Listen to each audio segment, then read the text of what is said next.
Hi everyone, welcome back to another stream. I hope you're all doing okay and had a good weekend. So today, as I just mentioned in chat there, we're going to start with some PSU today, just for a bit of a change. Main reason for that is because last week I had to end the stream a little bit early and we did lose out on a bit of PSU time. So I figured we start out with it today just so we get the time back. We will be switching over to PSO later in the stream though as well. Yeah, I hope you've all had a good weekend, and I hope that PSO or PSU or whatever you play is treating you well and that you're getting all the rares you want. So on Clementine at the moment, I know there is an event running at the minute. It's called the Road to Ultimate event. And essentially, they're rerunning a load of old event quests. So from what I understand, I think it's just rolled over again a couple of days ago to one of the Protectors quests. So we'll probably do a few runs of that and just run with that, I think, for now. Seems like a really decent way of leveling up anywhere.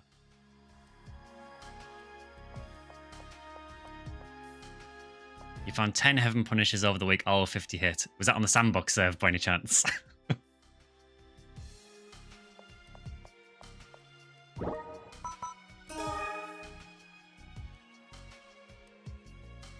Yeah, and then you woke up, exactly.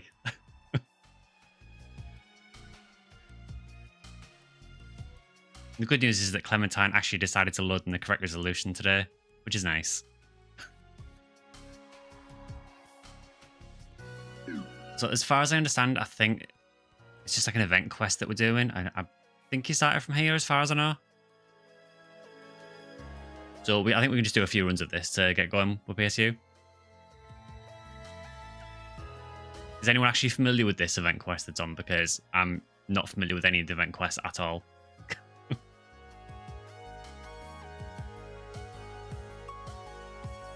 Just while we're getting started at the minute, there was a video that just went live earlier today, which is the second in the series of PSO BB guides for item combinations. So it looks at all the different range of combinations.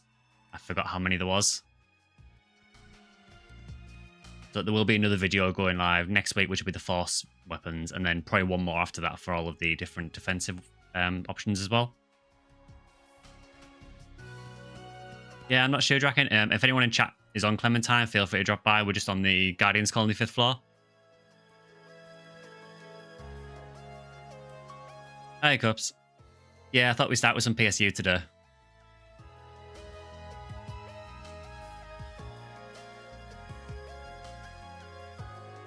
So I'll give it a minute or so and see if anyone else wants to join in. Oh, you're now, mate. Oh, okay. I don't know if I've seen this character before, so that's probably why I didn't recognize you. So we do have 3, then that's fine. Same though, if anyone does want to join, it is always open. And that goes for PSO as well. So if we're in PSO, any game that we play on PSO always has the password stream. So if anyone's watching, feel free to join that as well. So yeah, we can get started, I think. I think we've got 3, we should be okay. If anyone does want to drop in. I don't know if you can join this one from the start. I think you have to join it before the quest starts, but you know, we can always check each run.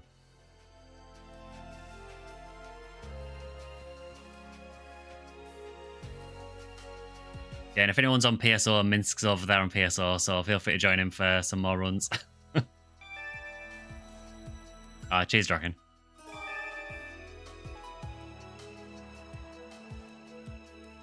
PSU before last used this character. Oh, okay. Yeah, I've had a sleep since then, I can't remember.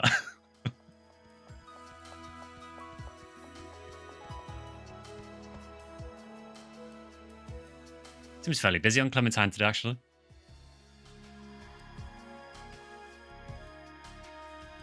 So yeah, this is my break from PSO because I've been spending basically all day hunting Psycho ones.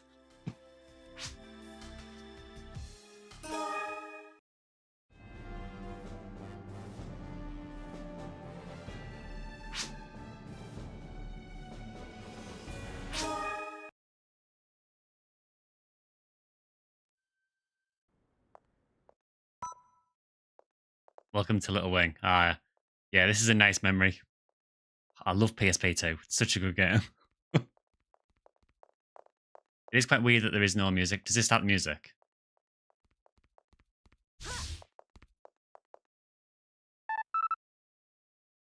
Oh, only the leader can select the BGM, fair enough.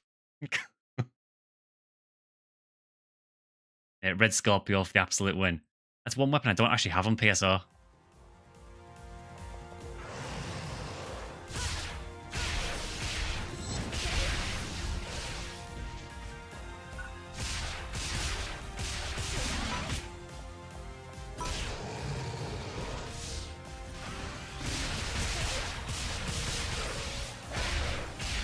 So at the minute I am Fortified Fighter. I want to go for one of the more advanced classes later on, but honestly, I don't play PSU anywhere near as much as PSO, so I am way behind. I mean, you can see the other people I'm with are like level 180, 190, and I'm not even 100 yet. I've got a couple of characters as well, so I've got this this character who's going to be all my melee classes, and then I do have a cast as well who's going to be a Gunmaster eventually. Just started PSO BB and you've been my lifeline to it. Oh, thank you for the guides. Just wanted to stop by and send some love your way. Your guides are huge. Oh, cheers, man. It's been really surprising with the PSO guides, like how many people have been commenting, like thanking me for doing them. I genuinely didn't know there was actually any appetite for PSO stuff on YouTube. I thought the game's 20 years old, no one's going to care. Apparently I was wrong.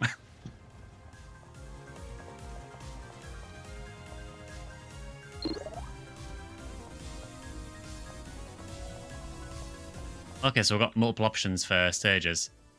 I will go whichever way people want to go, because I have no idea what's through each warp.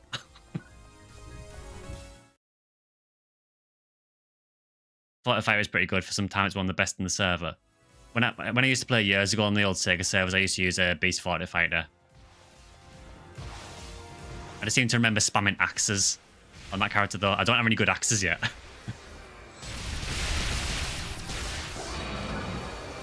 So although I'm Fortified Fighter, I'm kind of playing it like a fire gunner at the minute.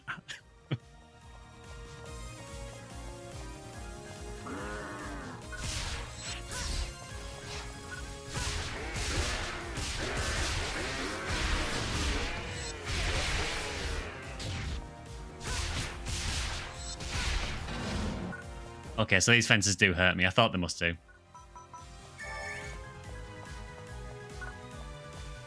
I believe the guys hit at the right time. I'm not sure if they would have been as popular 2 or 3 years ago. Yeah, maybe not.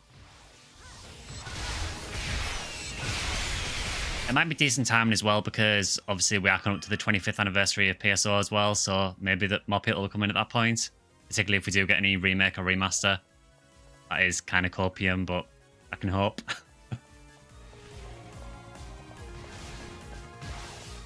To be honest, I just really enjoy doing the PSO guides anyway, so I think even if people weren't watching them, I'd probably still do them.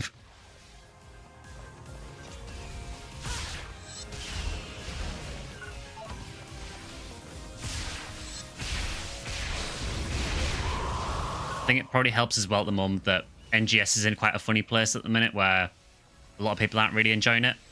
I don't mind the game at the minute, but I would like to see some more added to it. So I feel that some people are maybe going back and checking out the older games.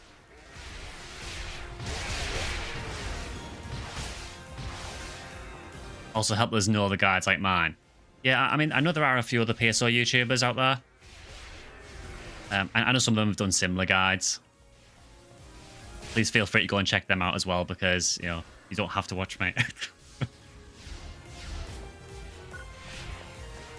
Been a while since you played Clementine. This kind of makes you want to hop in and do stuff again. It seems fairly, to be honest, it seems like there's a fair amount of people on here. I certainly don't think it's as populated as the PSO private servers. I think most people do prefer PSO over PSU generally. But honestly, there is enough people to get parties on here.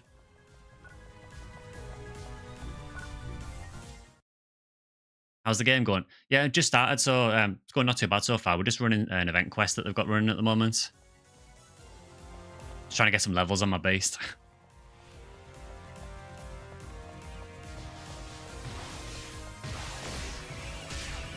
If they release some kind of PSU or PSO baby pot to switch, your life would be complete. It seems like a no-brainer, really, doesn't it?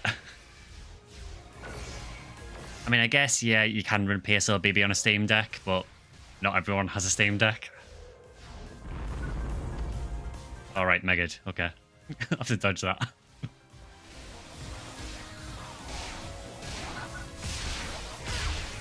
I mean, I've just seen someone mention PS Episode 3 in chat there. Obviously, NGS has just announced a card game that they're bringing to the game, which is really cool. But part of me was also, can't you just add Episode 3 into the game? I would play NGS way more if they added Episode 3 as like a little mini game add-on. But I appreciate they are wanting to sort of, it's mainly to commemorate, I think it's the 12th or 15th anniversary of PSO 2. I can't remember.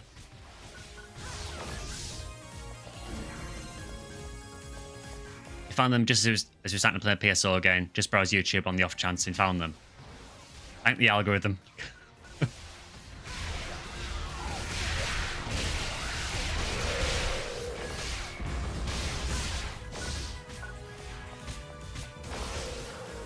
The PSO on a 9-year-old Linux PC.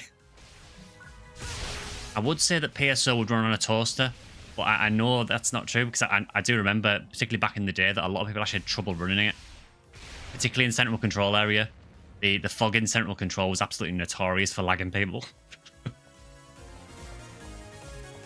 Nice, maybe.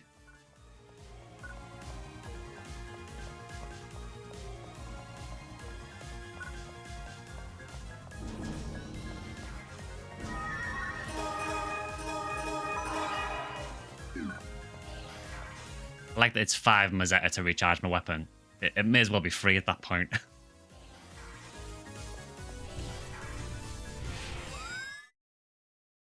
Read an article way back on the same sentiment. Agree it feels like a no-brainer. Yeah, it just seems obvious. The only thing I remember about this guy is the meme of the guy going, Alter das Gug. Literally the only thing I remember about this fight. I do remember that people spam this over and over again. Alright, you're dark. Probably not a good idea to be using that weapon then.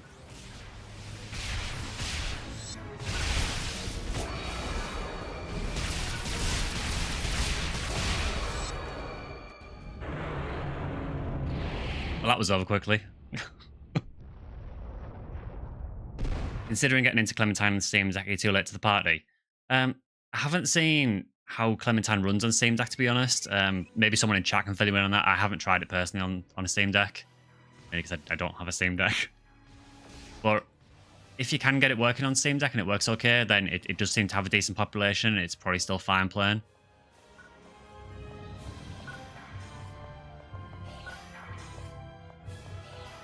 Oh, some terrible drops here. Yeah, like never going to use any of those.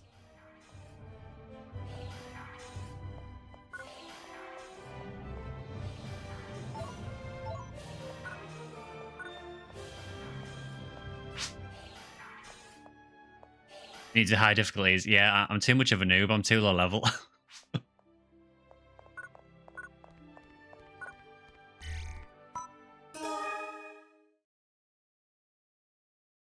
Gold Dragon yesterday had lots of slowdown. Yeah, Gold Dragon was pretty bad for it as well. Proof it doesn't work on all PCs. I'm sure you can get on at some point.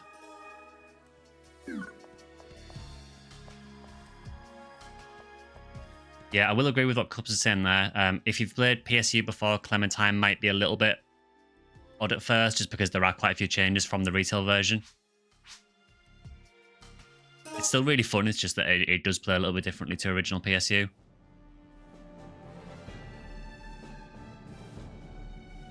My understanding it plays fine on Steam Deck. Oh, cool. I'm surprised at that because PSU is notoriously annoying to get working.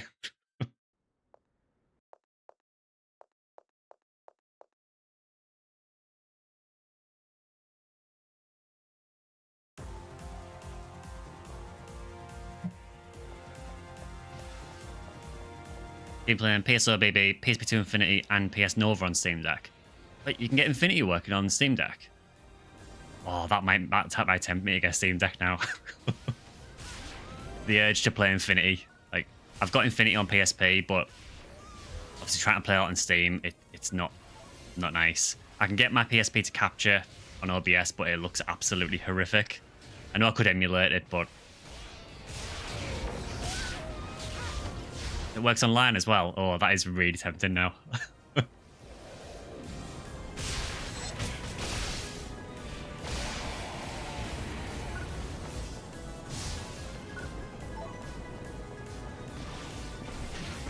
Yeah, I absolutely love PSP2 Infinity. One of my favourite Fantasy Stars. I think PSO will always be my favourite, but I think Infinity runs it very close.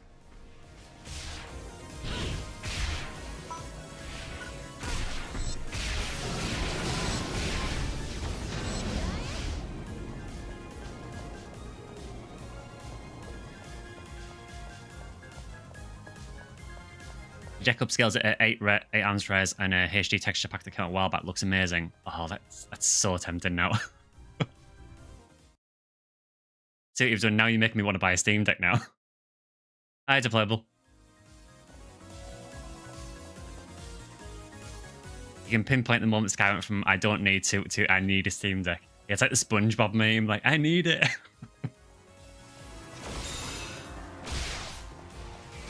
I mean, I can see the benefit for a Steam Deck. It's just that for me, I don't tend to play portable that often, to be honest. I do have a Switch, but I use it in dock mode most of the time. But having another way to play Infinity...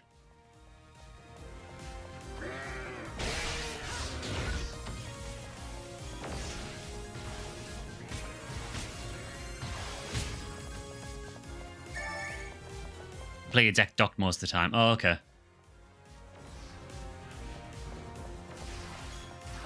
Yeah, the pricing is not too bad on the Steam Decks, really, considering what they are. And I'd imagine I know that they don't have much storage on board, but I would imagine that you can just use an SD card for them anyway, I would imagine. I haven't really looked into the specs of them too much, but I'm assuming they've got an SD card slot.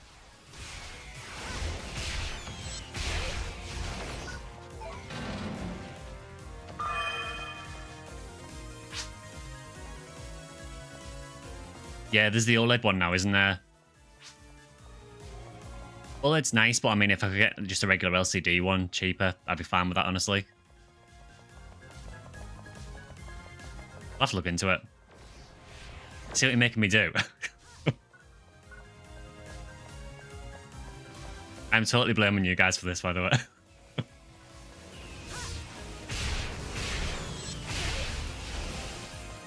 They have a micro SD and they go on sale all the time. I can also use external SSDs. I do need to get an external HDD or SSD anyway, just to back up my videos. I'm quickly running out of storage on this PC.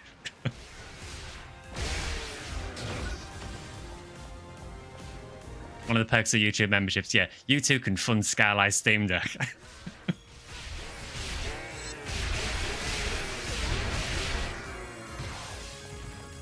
You blame me for all the PSO playing. I can't be held accountable for that.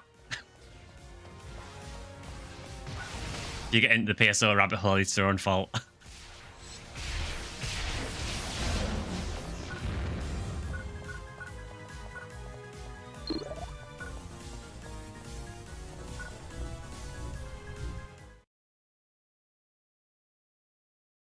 What a fast quest this, actually. Do you seem to find with... I mean, I know we do have 2 level 190s, more or less, but... Do you seem to find that the event quests seem to be really, really quick?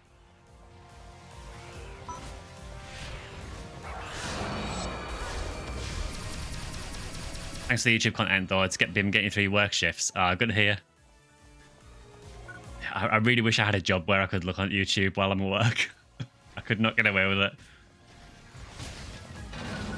Well, I say that. I've just got a new job recently, actually, so maybe.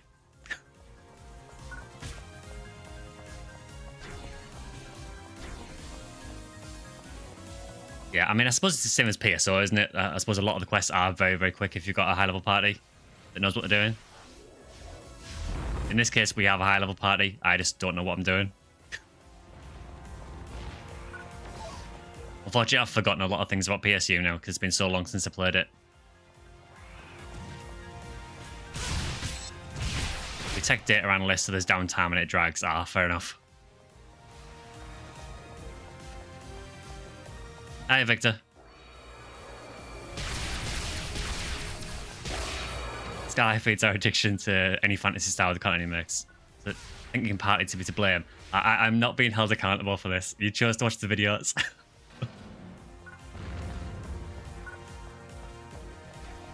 Another goal is to get Sky to play PS0. Yeah, I need to try that as well, actually.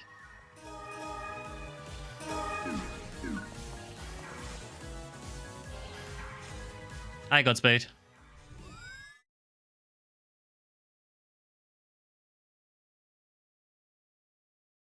Yeah, I can understand that, Orbo, though. If you've got a job where there's a bit of downtime, you know, I suppose temptation to just jump on YouTube is probably quite great.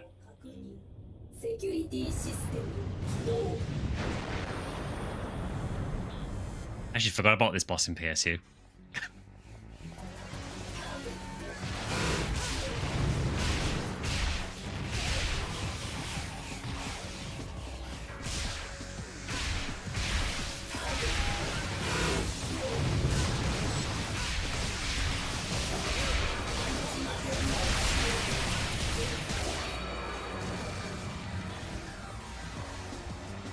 It's a very kind of cool boss design, this, but it is a reskin of another boss.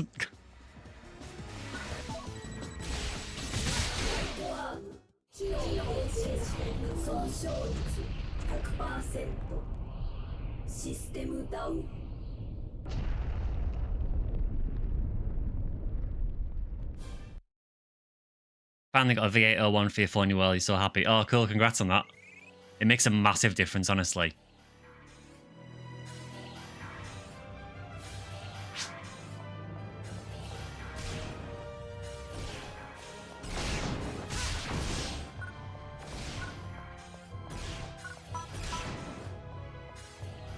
Yeah, I heard the boss system down. Yeah, I've never heard the Japanese voice from Mother Brain. Obviously, because I only played the English version, so it wasn't too hard to tell what she was saying that.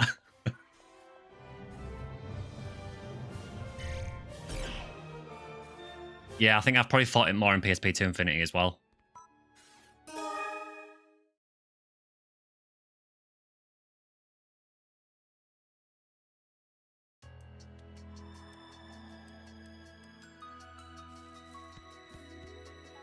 I like this quest because it changes a bit depending on which route you do. So at least you've got a few different options of how you want to run it.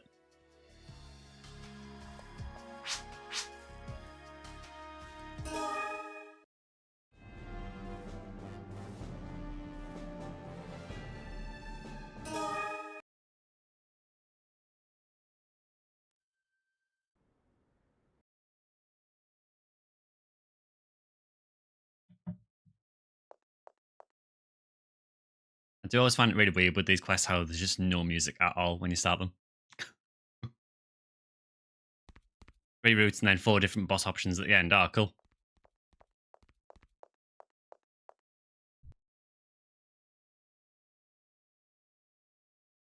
PSO boss that weeds you out of the penultimate bosses in episode 3, the clones. Ah, yeah, I know what you mean, yeah. Yeah, some of the episode 3 bosses are really weird. Is it Castor and Pollux, if I remember rightly?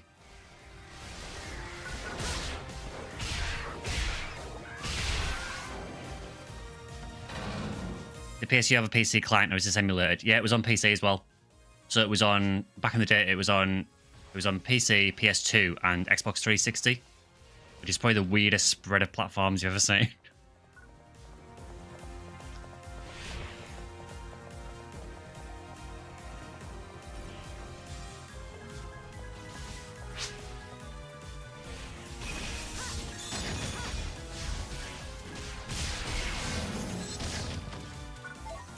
Had it on PC, but someone stole your discs. Oh, someone did that to my Final Fantasy VIII. I lent one of my friends Final Fantasy VIII when I was a kid, and I never got the disc back because he moved house and lost the disc.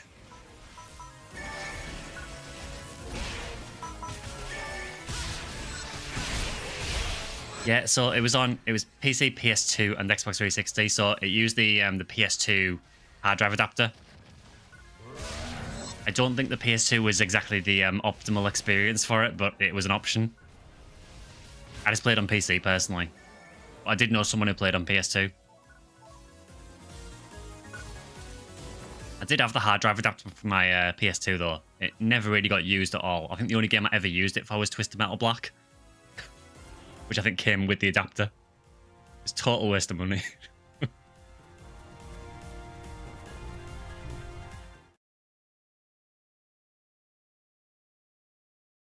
Yesterday, you were exploring this game for the first time and your jaw dropped how big the area was. It's a really big game, especially if PSO is your reference point. It is a lot bigger than PSO.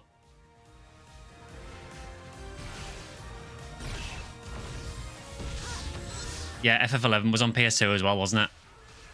Again, I played that, but I played on PC. I didn't play it very long either. I could never get into that game.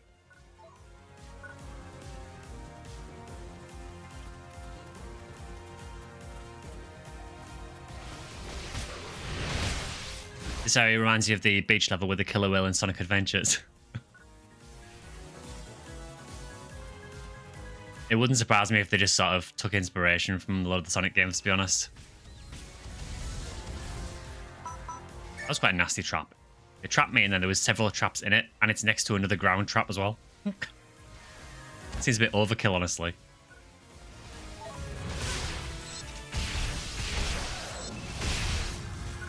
Back in the day, you and your brother tried to set the PS2 for online, but it didn't work. Yeah, I seem to remember it being a bit awkward for me to get set up as well. And even when it did work, it wasn't brilliant, honestly.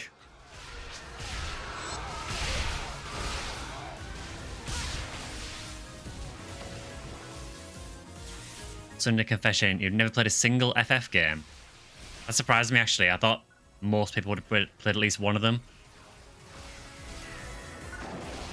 I don't mind them. I mean, I've played a few of them.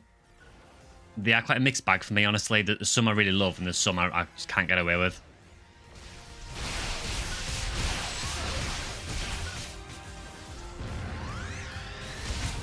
I'll never get used to seeing green grass assassins.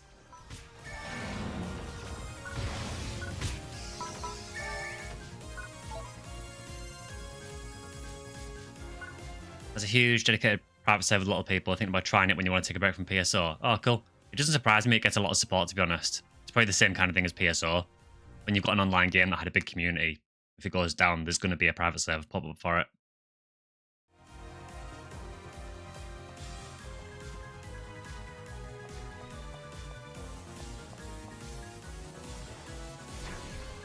PSU adding in some open world spots of chilling is a nice addition for fixed ship area from PSO. Oh, definitely.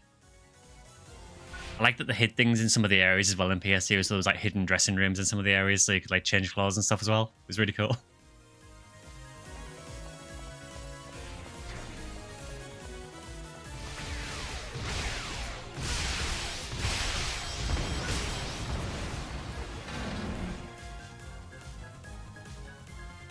Love FF12. I think FF12 is one I haven't really played much of. I played a tiny bit of it, but it wasn't that I couldn't get into it. It's just I think it was when I was at university and one of my university friends had it, and I just never really got time to play it much. I think my favourite is probably controversial, but I really like FF8. Which is odd because I really hate the junction system in FF8. The story is just ludicrous, and the main character is really annoying. But for some reason, I really like FF8.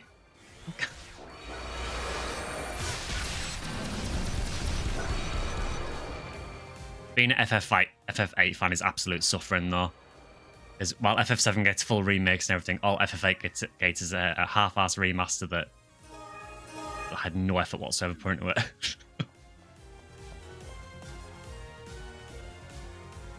You like Squall? I can't stand him, honestly.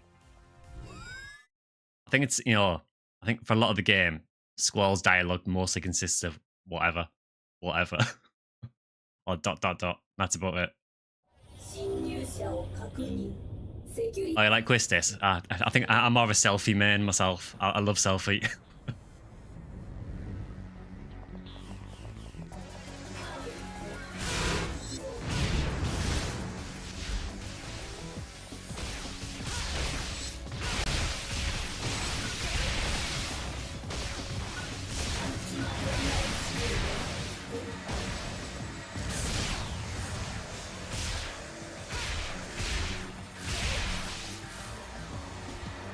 Squall's characters are a lot better in the JP version. I didn't know that.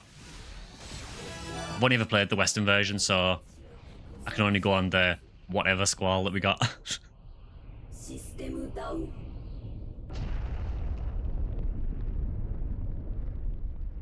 You called Squall Leon for so long before, because you played Kingdom Hearts before any Square RPG.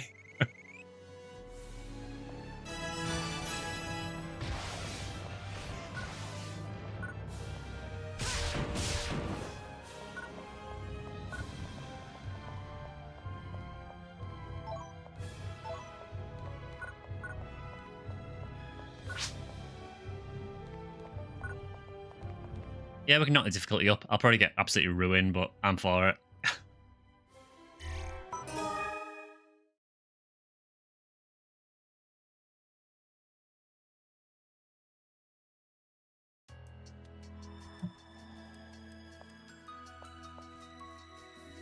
You made an FF9 music video that's on your friend's old YouTube channel. The track was Attacked by 30 Seconds to Mars.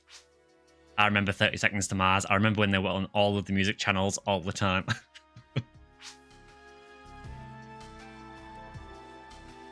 I think, was it The Kill that was just on constantly on every single music channel?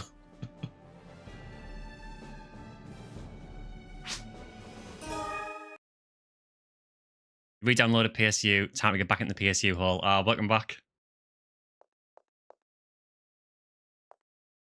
You once played 8 for the first time. You're like, who is Squall? I much prefer Laguna, honestly. I think Laguna is just a really cool character.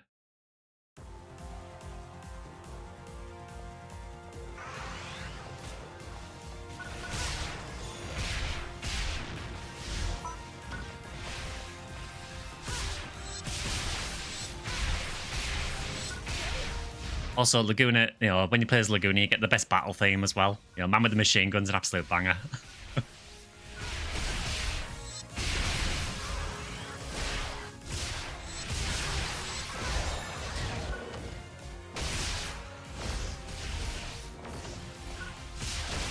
Yeah, lately though, I haven't really played many Final Fantasies. You know, I haven't played FF16. I never even played FF15, honestly. And 14, the only one I played was I played the original FF14 version 1. We all know how that went. I did play a little bit of A Realm Reborn as well, but I just couldn't get into it for some reason.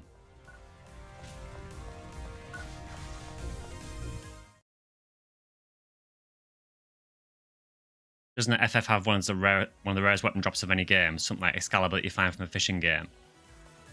It rings a bell, that, but I'm not sure. I don't know enough about it, honestly.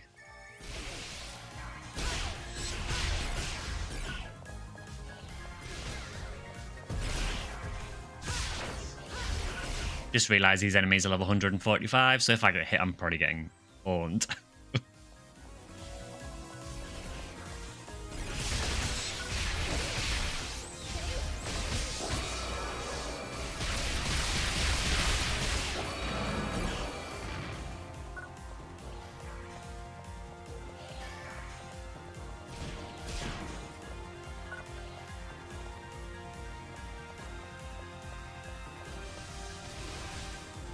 I have no idea what that is. It looks like a trap to me, but I have no idea.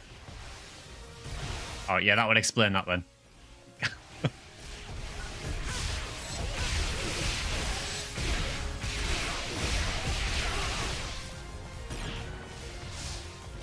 You got FF14 day 1, and it was the biggest mistake you ever made. For what it's worth, I mean, when I played FF14 from the start, I mainly played as a pugilist, and I actually really enjoyed pugilist. I thought it was actually a really fun class to play.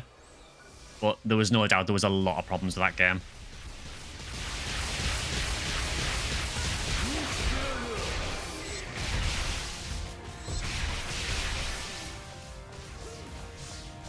You have over 1,000 hours in FF14, and even after that you lost interest. Sounds a bit like me with NGS at the minute. Somehow I've got over 1,000 hours in NGS. I have no idea how, but yeah, I've stepped back from NGS a little bit recently. Still doing videos on it, but certainly not playing it as much.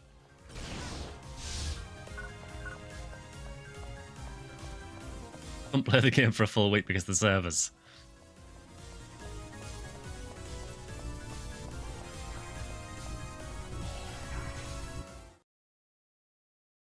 I had a fun enough time with 1.0. Like I said, I did have a lot of problems with it, but I had reasonable fun with it, but there were a lot of issues with the game for sure.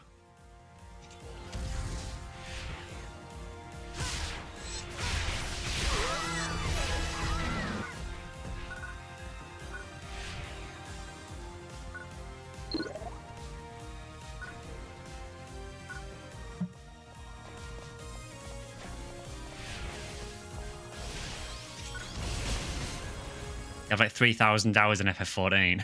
I think the only game I've got close to that in is probably PSO. I think PSO I've probably got maybe 5,000 to 6,000 in total, maybe. Congrats on 100, yeah, we're getting there.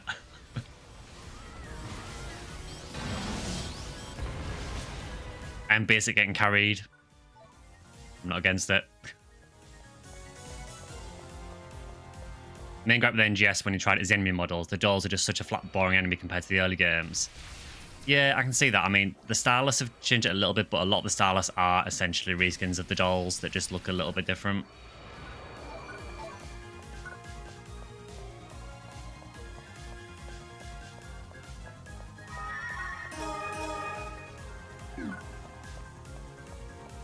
I love that someone has just joined called www.thelorax.com.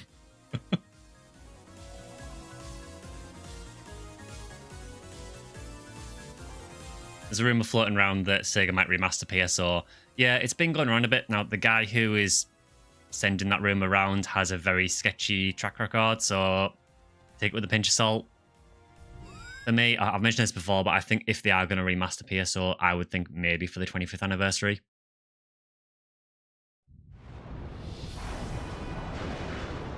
Oh, it's this dude whose name I've completely forgotten. What is your name? Dimagolus, okay. I wouldn't remember that.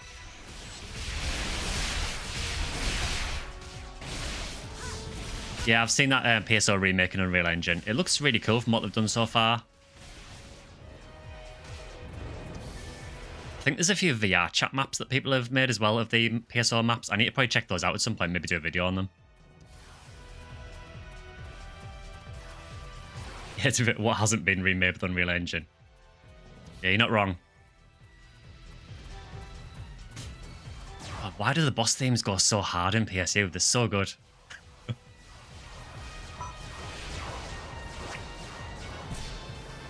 One thing I will say is I hate the first-person shooting in PSU. Ah, we dead. That's what happens when you have a 50-level gap.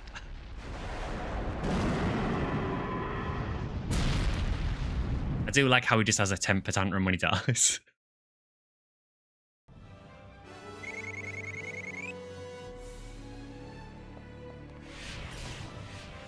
This is really decent mission points, actually.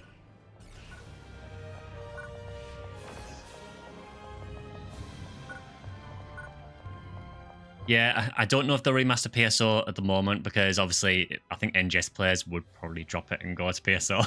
Or some of them would anyway. Yeah, it's a tough one.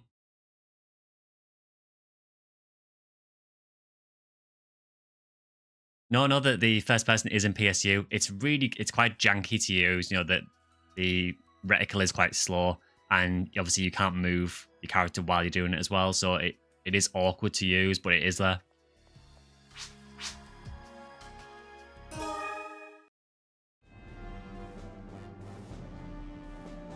You'll get to a good enough level to not die instantly soon, hopefully. I mean, to be fair, it is level 150 enemies, and I am 100, so.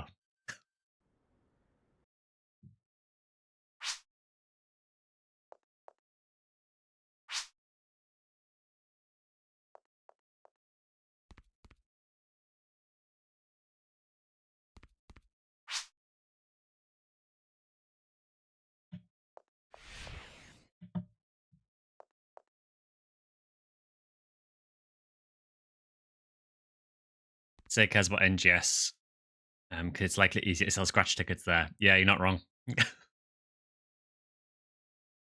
In the day, I suppose Sega are a business and they do need to make money, and scratch tickets are one way of doing it, I guess. I'm not trying to defend them, but it's just a fact of how things are now. There's a Left 4 Dead 2 map of ruins.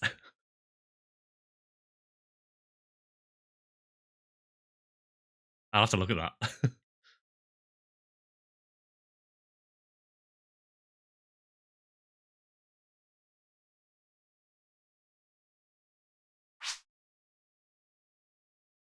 Yeah, the FPS, it's not great, really. It does make the fight a little bit stop-start, I find.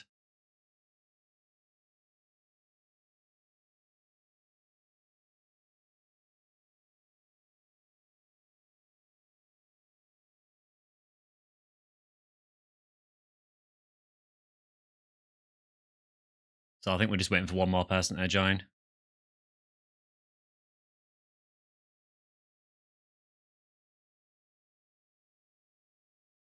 The Gal Griffin tune goes way harder than it needs to. Oh, definitely. Yeah, the Gal Griffin theme is amazing.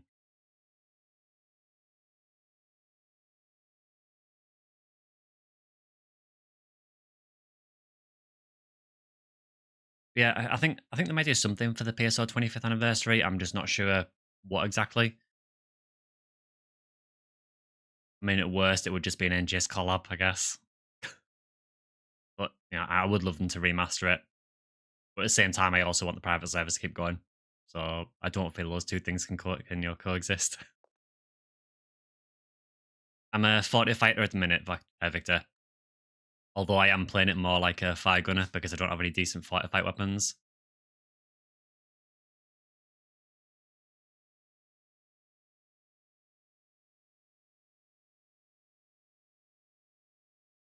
You're working on a metal cover of the Gold Dragon tune. Oh, nice. I'll have to hear that when you've done it.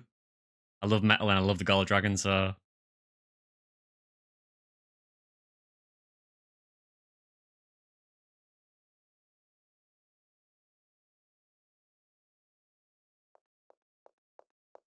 Ah, finally, we got there. I don't know what they were doing.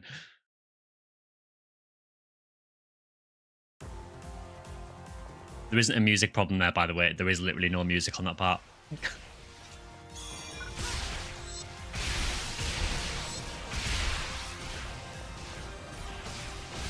Apologies, Will, if I sound quite nasal today. I've got a really bad cold at the minute.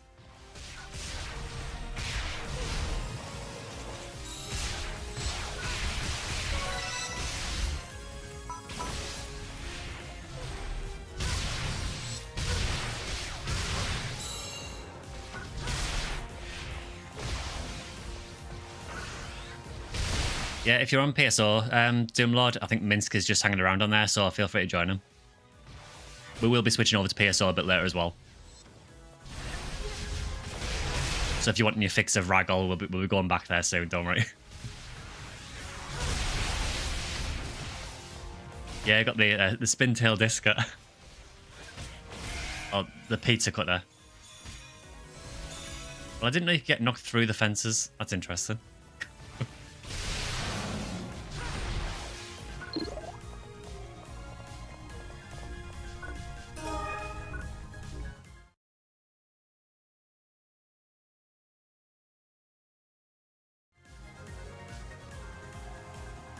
Oh, you're doing Restless Line at the minute. Yeah, I really need to do some more of that. Just try and get some decent 50 hit weapons.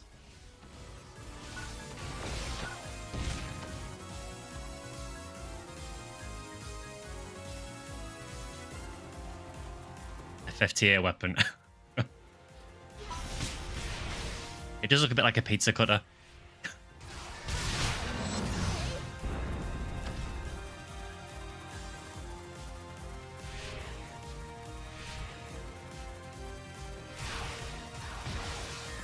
Working out the time signatures, the baseline at the start's a nightmare. Yeah, it starts quite weird, the Gold Dragon theme, doesn't it? It's an interesting choice to do a metal theme on, though.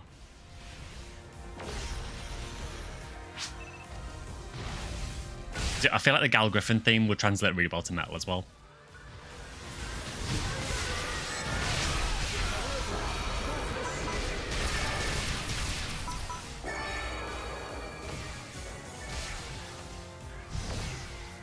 I also need to remember I can Nano Blast. I keep totally forgetting that I'm playing a beast and I can do that.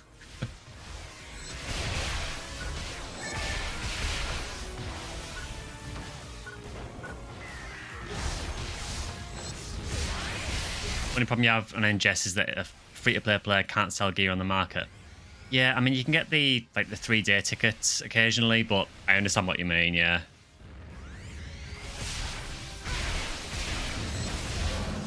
Honestly, one of the things that annoys me the most about NGS is the fact that you can't trade.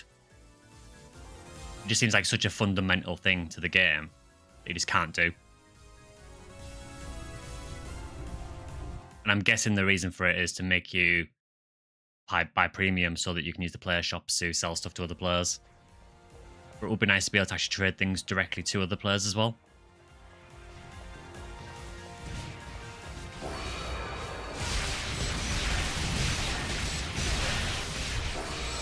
A Griffin thing would be easy.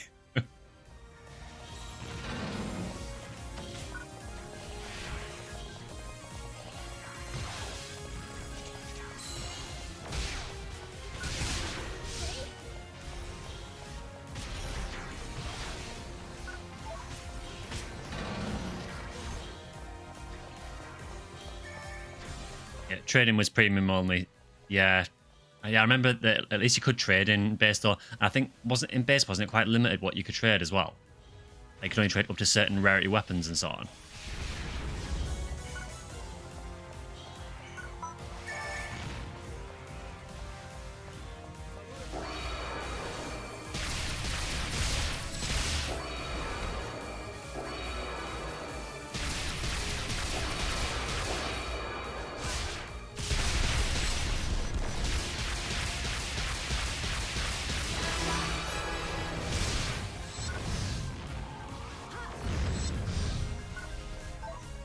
I mean, I know there is a lot of negativity about NGS. I do still reasonably enjoy the game overall. It's just that it definitely it's not one of my favorite Fantasy Star games though by any means.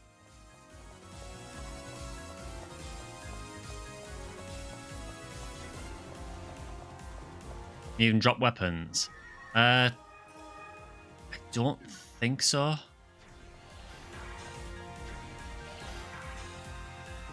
think if you drop something, I think it just disappears. I think you just discard it instead, as far as I know.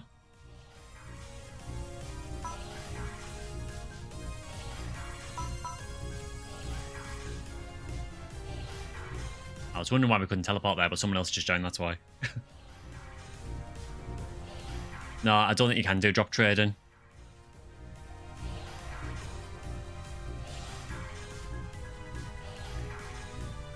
I suppose it comes with the whole microtransactions thing, you know, they want to funnel people into premium, I guess, so...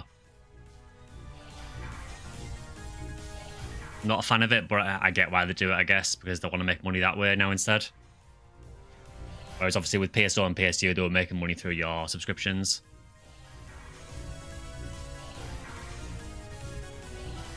There's less heart attacks at least.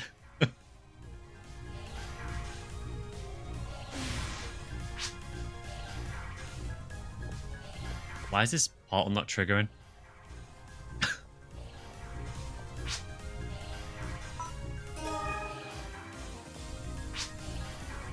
I think the portal's glitched. Oh, there we go. Boss portal is just nope. Did everyone actually warp though?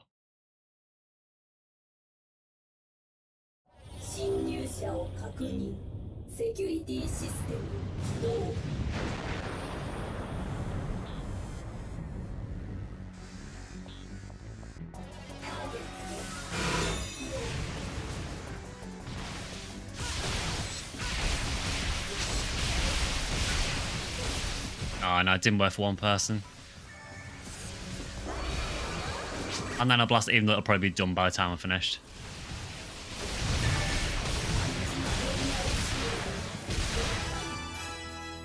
Well, we got away with it without dying. I expected to just nano blast and then die instantly.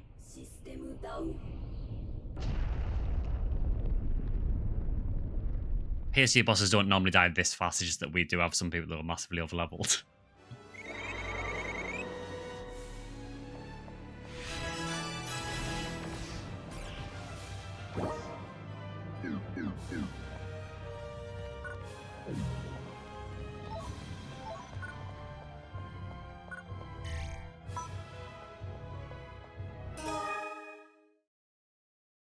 What is that boss supposed to be? A booby machine, woman, and mining equipment. It's Mother Brain.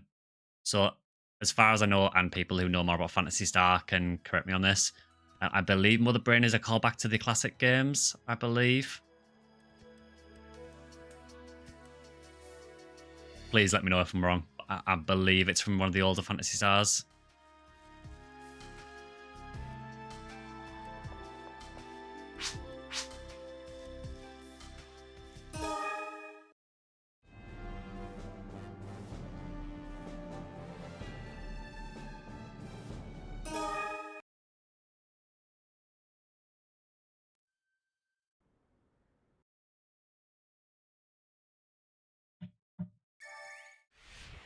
Imagine if Sega's Super Game 2026 was PSO 3. Oh, if only.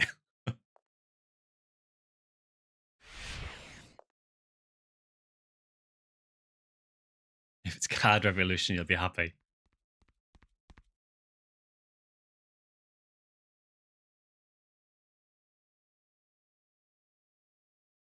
I'm interested to see what the NGS card game's like. I mean, from what they showed of it on stream, it did look kind of low budget and as if it had been outsourced. Um, I'm guessing it'll probably be fun. I mean, you know, collectible card games normally are. And something else to do in the game, which I'm all for.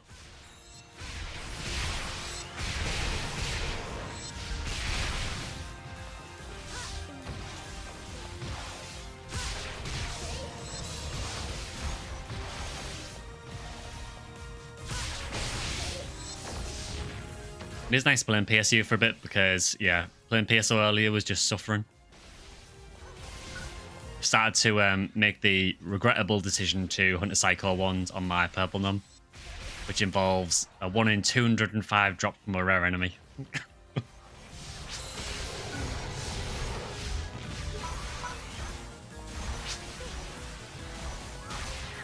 Phantasy Star 2, ah, fair enough. Yeah, I had a feeling it was from one of the old games.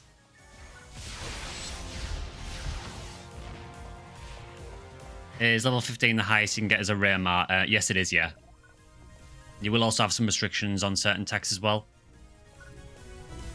So I believe, and rare mark players can correct me if I'm wrong, I think rare mark can get level 15 Shifter and D-Band, but can't get Jalen and Zalur. And then it's level 5 anti and level 15 attack techs. And level 15 rester.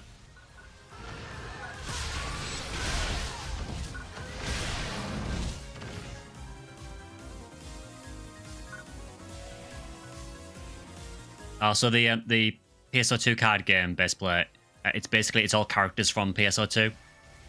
So it seems to be entirely character-based from what I've seen. Roma has no jersey. Ah, fair enough.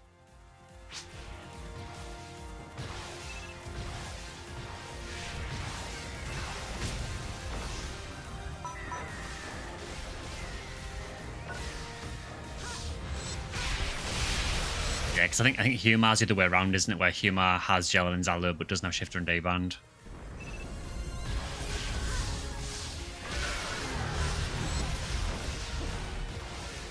Oh, someone using Dark Flow. Very nice. Would quite like Dark Flow in PSO. We've been running some respective tomorrow, trying to get Olga Flow to drop it, but no luck at all.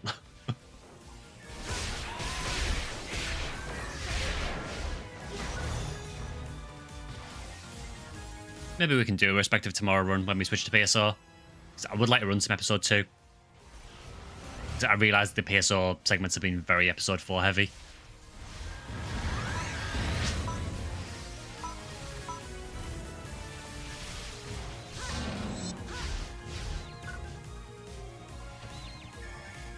So it was made by people on the dev team in the free time. Yeah, that's what they said. So they said it's been in development since about 2021. It was basically whenever they got any free time from developing NGS, they worked on the card game.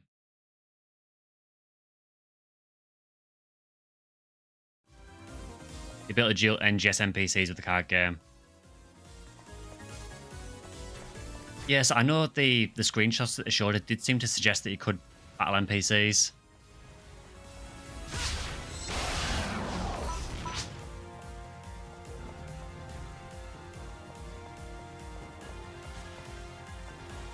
I've got no idea why it says that the quest's been going 20 minutes. Maybe time passes fast in Goral.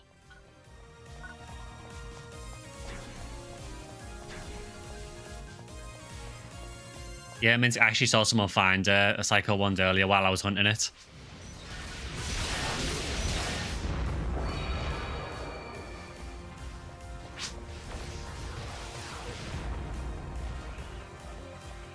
Tyrell created this quest.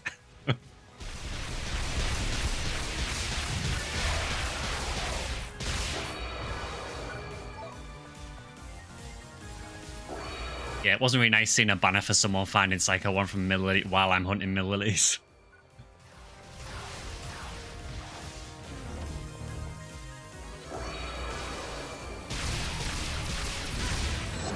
Is it behind any paywall or level requirement? Literally, I've only just got a central city, so if I need to grind, I guess I need to play more. They haven't said anything.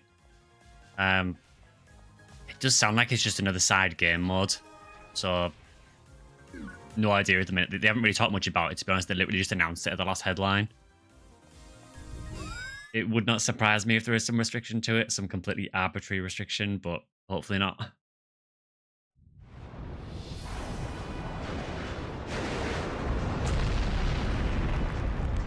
They got a 50 hit burning Disca. Could be good fodder for a rainbow baton.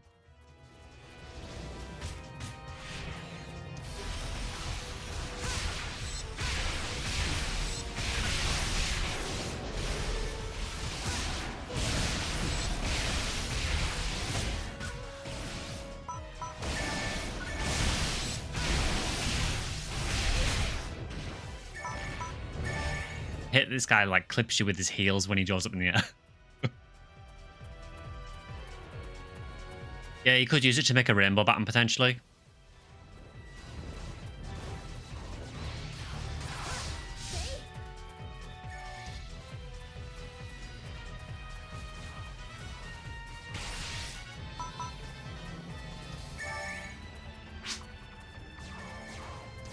The Calgriff from Wannabe.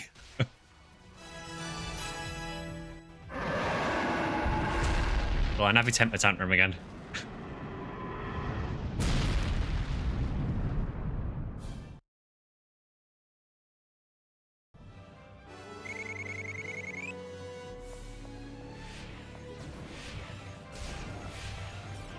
Yeah, Rainbow Baton looks really, really strange.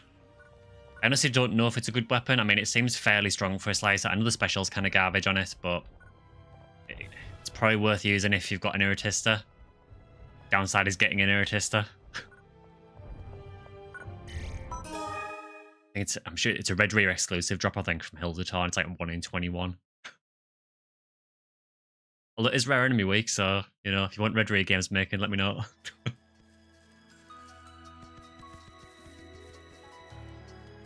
Wonder if cards will be a scratch thing and tradable and stuff. That was the only concern I have is, like, how are you going to get new cards? Are they going to give you new cards for battling? Or are you going to put them behind the scratch? Probably the latter.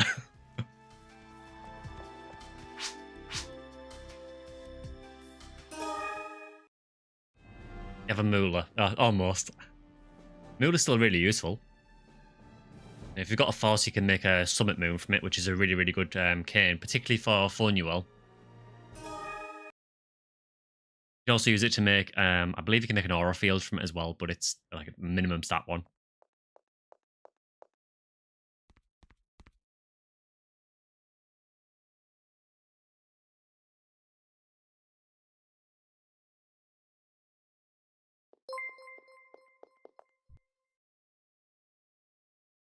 Oh, thanks for the sub.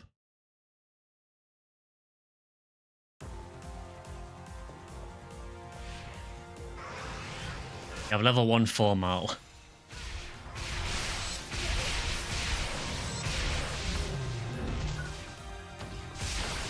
I mean, it'll still work on a 4-mal.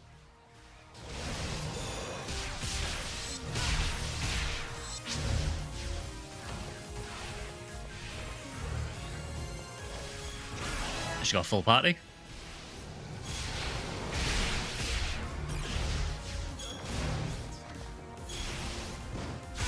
Yeah, if you don't know, Summit Moon boosts all of the simple techs, so Flays on and Barter. I believe it's by 30%. So on a Fornuel, it works really well because they have an inherent boost to those techs anywhere.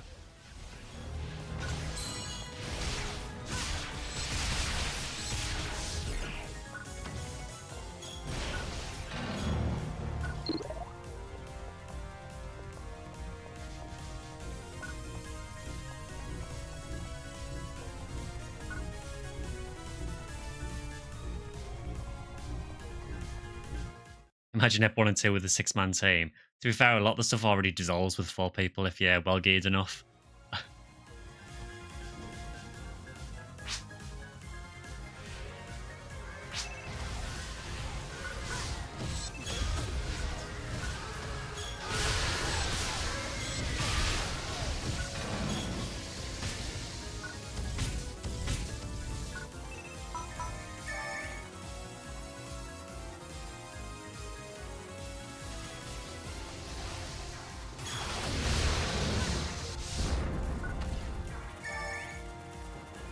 You have 2 Irritistas.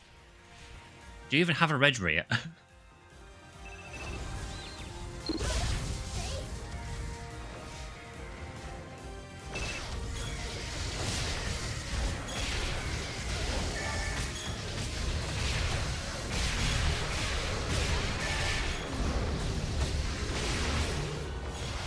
He's level 16. Yeah, so he probably didn't find them then. I'm guessing he must have traded for them or got lucky and found them in games then. Unless you can get it from somewhere else. I'm not aware of.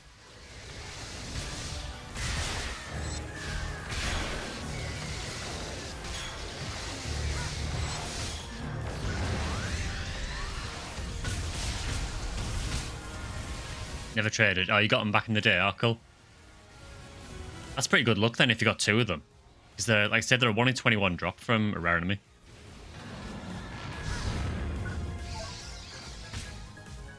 The only 1 in 21 I ever found was the 1975 Agato from White Hill Mill Lily back on GameCube.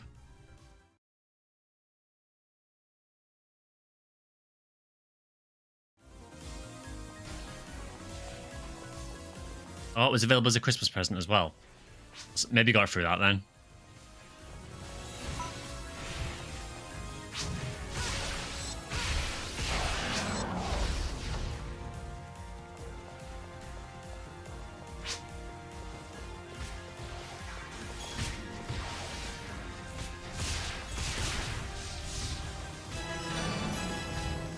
And in 2015 as well. I don't know how long I've been playing Ephinea for, because I played it for a little while and then stopped for probably a couple of years. It's only really when I started streaming again that I came back to it.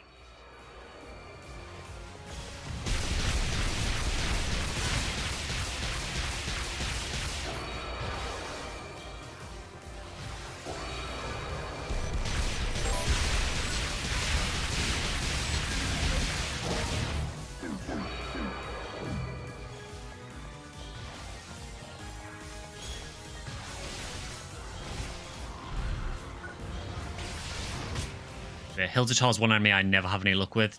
I very rarely even see them.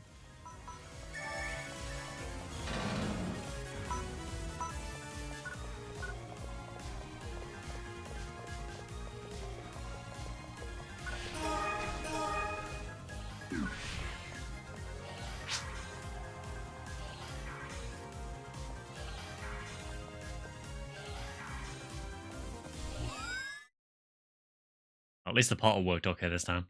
Yeah,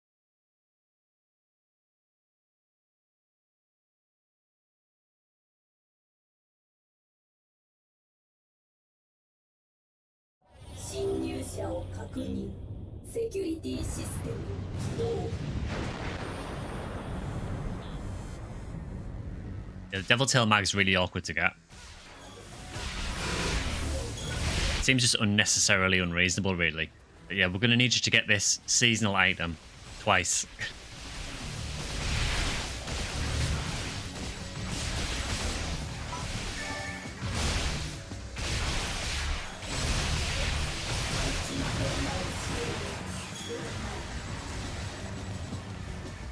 Yeah, we'll move out the way of that.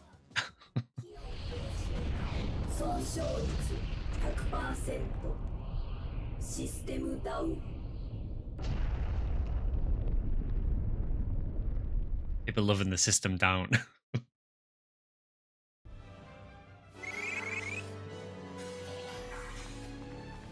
Not far off 45 to 10, actually.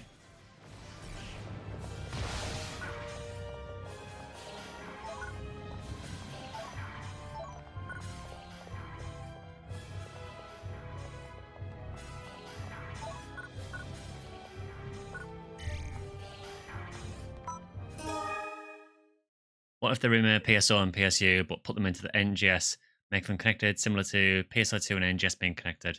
So you use your NGS character, look in PSO and PSU in the hopes of selling Scratch to everyone. I don't know how I feel about that. Don't get me wrong, I mean, if they did totally remake PSO, they would obviously use something like NGS's character creator, because why wouldn't you? For me, and I think a lot of people feel similar, I think a lot of people just kind of want to see a remaster rather than a full remake.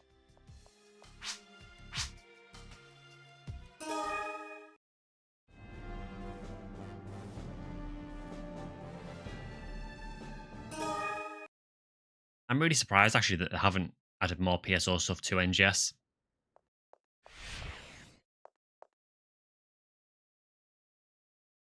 Yeah, I mean, I know we've got a lot of the outfits, you can get them in the game, but they're all PSO2 spec. It just seems odd that they haven't upgraded them to NGS spec yet.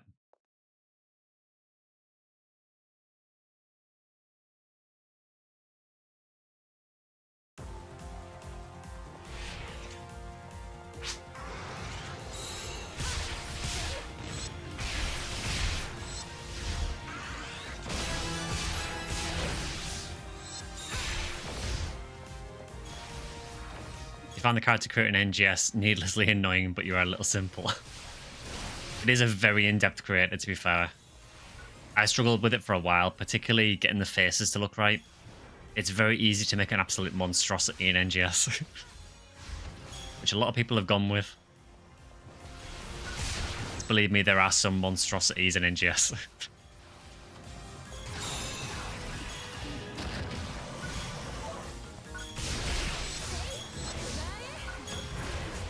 Change one thing and it undid everything it spent the last 10 minutes working on. Yeah, that sounds about right. I think there is a way of going back and like undoing changes that you've done. It is a very complex character creator though. I really like it because it essentially makes you, well, you can make essentially what you want to make.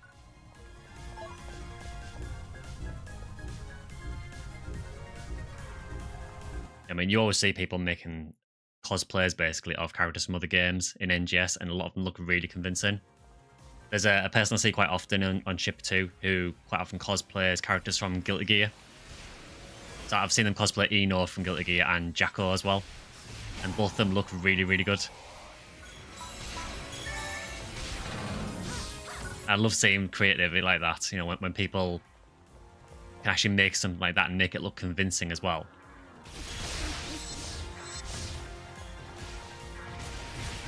Yeah, it's way better than PSO, yeah. To be fair, PSO's character creator is almost non-existent. And what is it? It's essentially choose your hairstyle, your hair colour, your outfit, and some basic proportions, maybe a face option, that's about it. But it has its charm, definitely.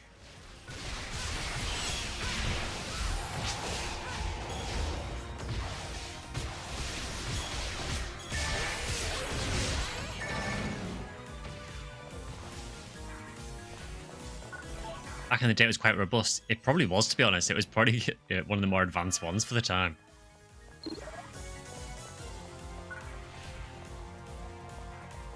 When the game turned into Devil May Cry, it went to shit. I don't mind them turning, you know, running with an action game style. You know, games like Devil May Cry are amazing, but the problem with NGS combat, I find, is that it is a bit simple.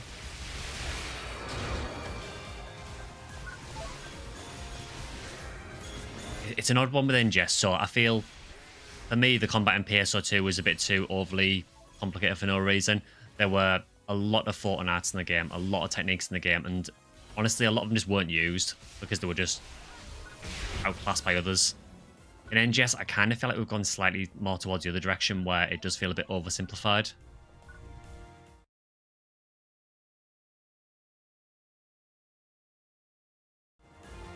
It's like moving like the Hunio, when you use the proportion slide, all it does is increase and decrease the chest size.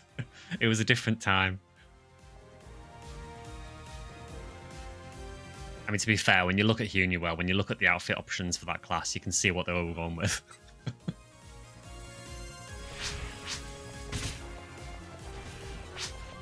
A bit of lag there.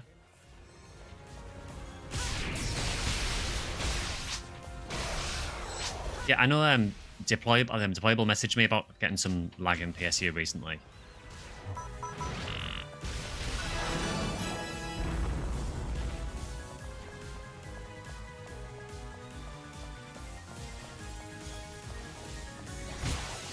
So keep an eye out, see if it does it anymore.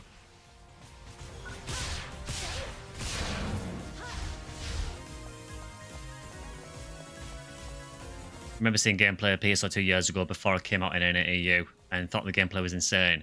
It was, honestly, when it released, it was a huge step forward from things like PSU.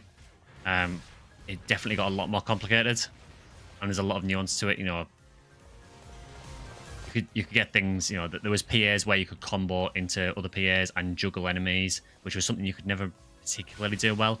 I know you can juggle enemies a bit in PSU, but it's a lot easier to do in PSO2 as well. It's definitely a massive step forward, but I just feel over time it got to a point where there was so many options, there was some that just didn't feel like they were worth using anymore. You like having way too many texts, more buttons, cycle through sub-palettes so you can press more buttons. Yeah, all the buttons. You know what I mean, though? Like, there was some text that just weren't worth it. They were just pointless, basically.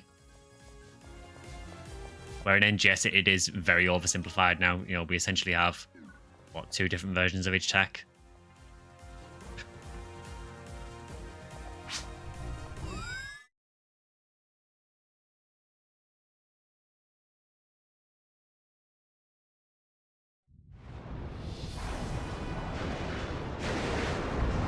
I think specific classes with races can make people upset. Yeah, it was very restrictive at the time, I guess. I mean, to be honest, when PSU released and people learned that you could have a cast force, there was a bit of outcry about it because people were like, you can't have casts casting techs. That's not right. Funny thing is, like, even though you could be a cast force in PSU, they were garbage. There was no point to them at all.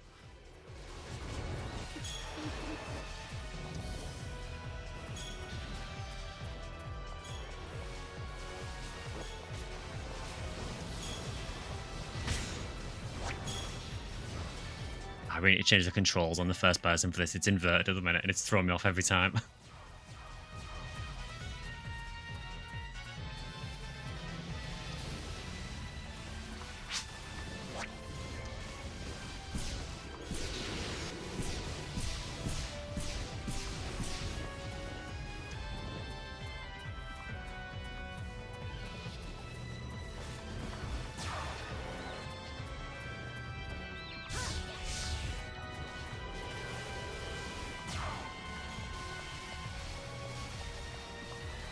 This guy does definitely just feel like budget Gal Griffin, doesn't he?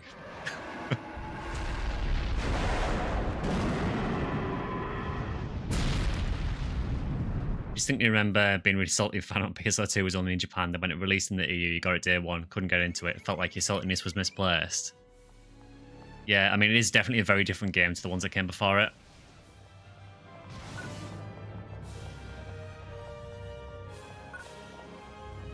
I love that. You want to play so bad you try torrenting the JP client, follow the guide to connect to the JP servers, realize you don't know how to read Japanese and couldn't figure out how to play.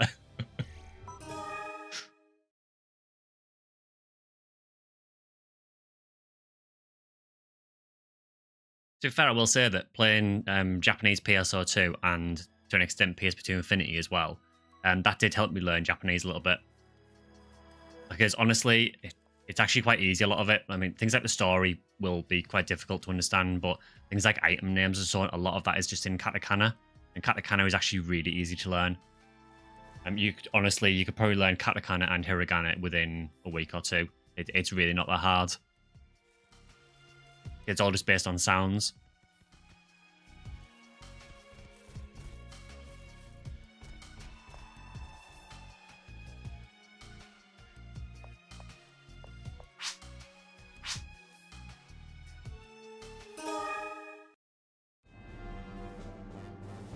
So we'll do one more, then we'll see where we are time-wise.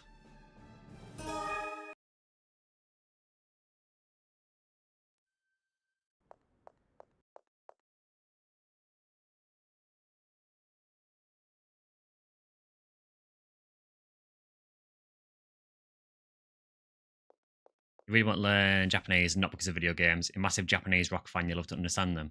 Yeah, I listen to a little bit of Japanese rock myself as well. Not a huge amount, but there's a few bands I do listen to. The main one at the minute is probably Unlucky Morpheus.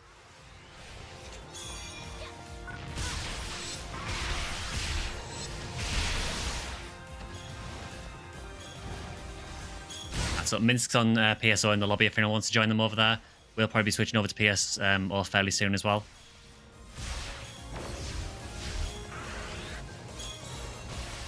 Yeah, basically, if you're interested in learning Japanese, I I would personally just start out with learning basic hiragana and katakana.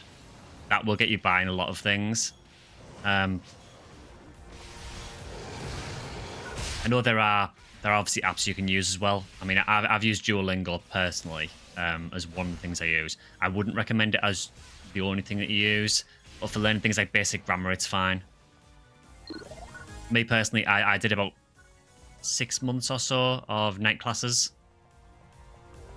That helped because you actually got like face-to-face interaction where you could actually speak to someone.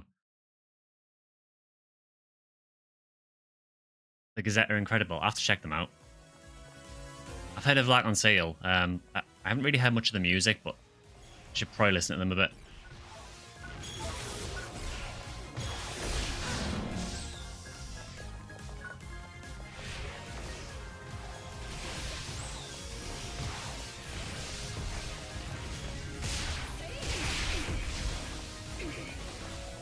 Oh, you did some Duolingo for Korean. I've never tried Korean.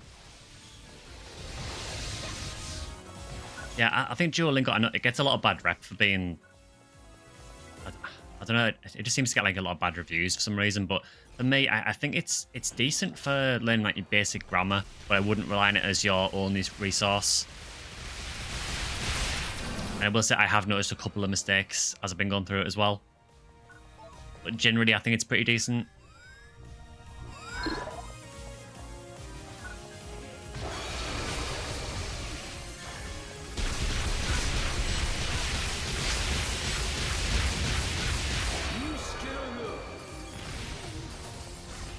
Yeah, honestly, best play if you're interested in learning Japanese, I'd probably recommend there's an app called Anki, it's A-N-K-I, and that essentially works on flashcards. That's really, really useful for learning some grammar as well, and learn some basic words.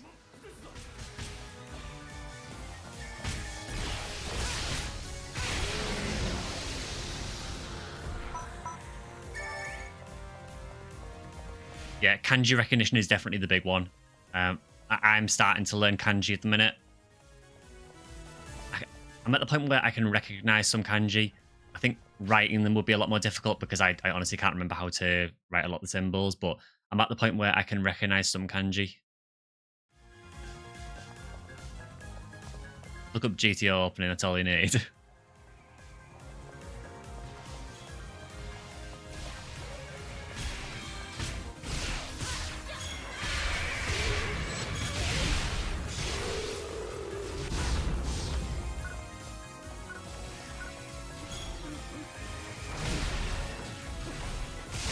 I'd like to point out, I didn't learn Japanese because of PSO 2, but it's just that because I was playing Japanese PSO 2 at the time, learning katakana and hiragana helped me to understand some of the item names and so on, and how to navigate some of the menus. I learned it because I wanted to go to Japan, which I did a few years back.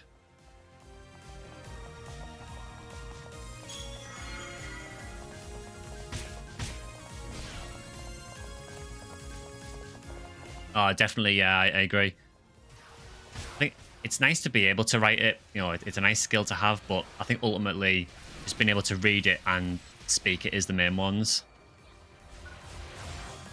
I mean, for what it's worth, I mean, I did 6 months of night classes alongside Anki and Duolingo, and when I went to Japan, I could understand a reasonable amount of what people were telling me, and people seemed to understand what I was saying to them, hopefully. It was enough to get by anyway.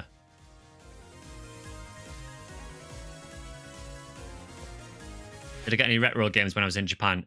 Not when I was there, no. The main things I did look around Akihabara. I was mainly looking for a couple of figures for a few of my friends. There were a few things they had interest in that I could get in Akihabara.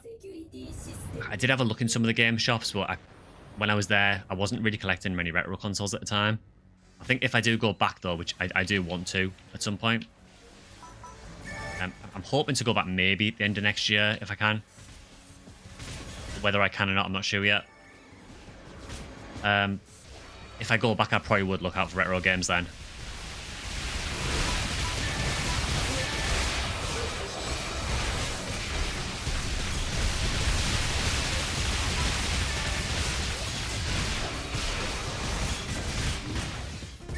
Oof, I wrecked that.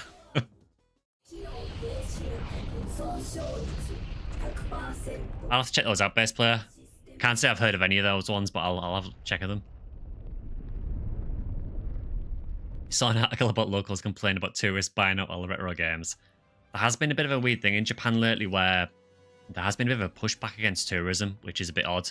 So, I don't know if anyone knows it, but in Kyoto, there is a district called Gion, which is, it's basically the district where a lot of the geisha are known to be.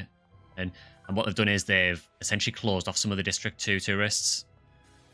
They've said it's mainly because some tourists were acting unreasonable and like trying to do things like touching the geishas, or there was even apparently some reports of people trying to go in the geisha houses, just people's private houses. And like, I get that you want to stop that, and I think people who do that should be punished for it, but it does feel a bit harsh to sort of just completely block out all tourists.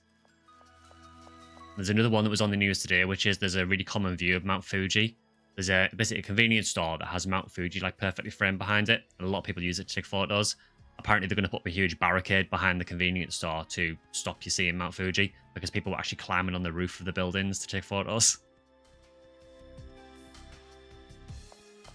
Yeah, I think some of it might be due to some of the IRL streamers. I mean, obviously, there's been a few of them that have been arrested and deported, which is good. They should be. So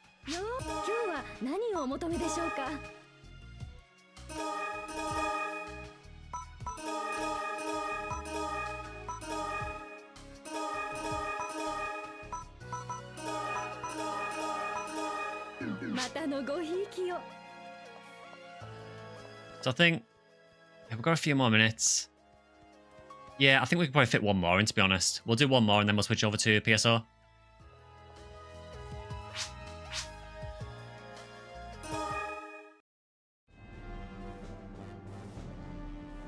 We're following some of it in the Kick IRL streamers need to go away.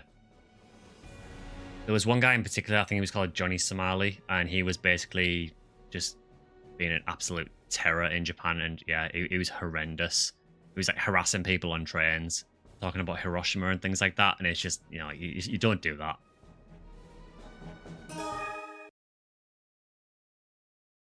Yeah, I'm glad he got deported. From what I heard, he went to another country. I don't know what country it was, but he went to another country and then got arrested again. If you forgot how to transform as a base, it's your 2 attack buttons at the same time. So once your gauge is full, if you press both of the attack buttons, you should nano blast.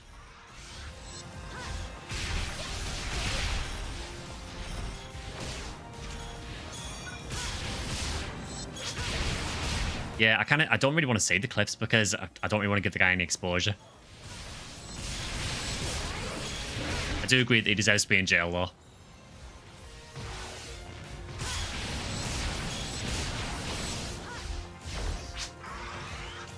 Was it Israel he went to? Yeah, I know that after he got sort of kicked out of Japan, I know that he went to another country and then I think he got arrested again. If he went to Israel, it's just stupid.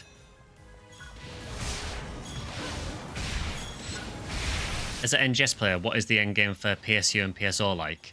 So, in PSO, I can't speak too much for this server because I'm nowhere near endgame at the minute. Maybe someone in chat can fill you in on PSU more. For PSO, a lot of it is just rare drop hunting. So, once you get to the higher end of PSO, you will find that you'll just be hunting for a lot of the rare drops in the game. So, that is sort of the main rotation in PSO, really. You just tend to focus on finding rares.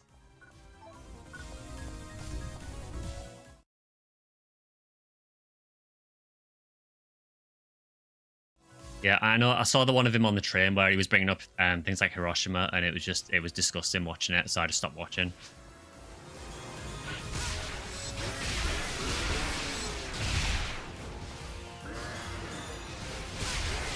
PSU, you get your ultimate weapons and you get a GAS complete. For what it's worth, I do think the endgame of PSO and PSU is probably better than NGS. But, I mean, NGS, to be honest, I don't really feel it has an endgame, because with it being like a live service game, the game's constantly evolving, so the endgame keeps moving. So it's kind of hard to talk about an endgame as such for NGS. I guess current quote-unquote endgame for NGS would be the 11-star wing guards. always wanted to go back to the older games but get lost in what to do. So I suppose I should probably plug my channel a bit. I do have a lot of videos on my channel that cover PSO in particular, but there is a couple on PSU as well. If you need any help or anything, I think most people in this chat have probably played a lot of PSO as well. And I'm happy to help out if you have any questions or anything.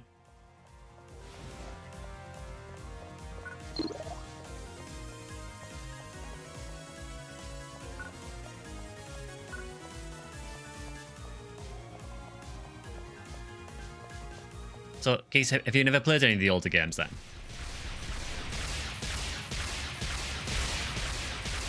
NGS Endgame is sitting in town. Yeah, I mean, you're not wrong.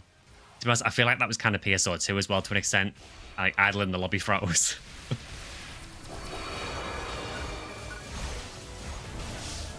Oh, thanks, Godspeed.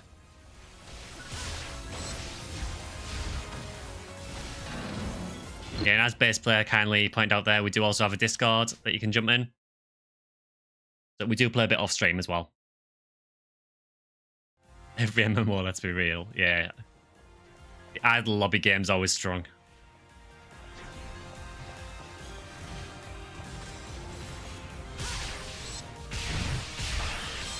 Yeah, I suppose one thing in PSU is getting a rainbow set, isn't it, of all the different elemental armors and weapons.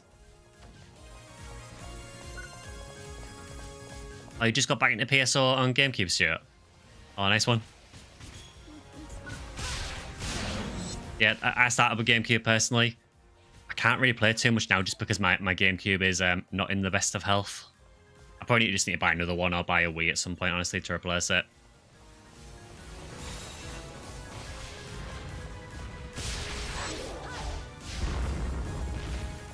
Played a bit of PSO 1. We'll get to the dragon and just die. Now, once you figure out the strat for the dragon, it's not too bad. You basically just want to like keep to the side of him, more or less.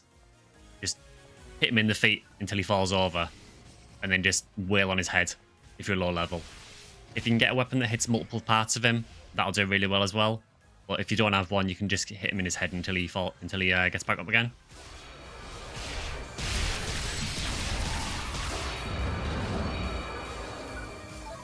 You learn to play PSO through a combination of videos in the Ephinea wiki. Oh, cool.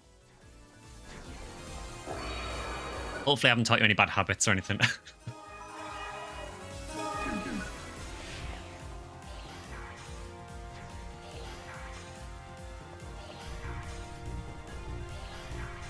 Speaking of Sky, I don't know if you remember, but last time you were here, you were struggling in hard mode. I seem to remember you talking about that, yeah.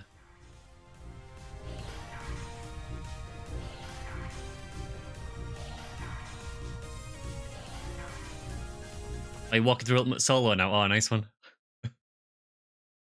Yeah, you seem to kind of get to a point with PSO where you'll get to Ultimate and you'll struggle for a while, and then you seem to hit a certain point where you just start to steamroll stuff.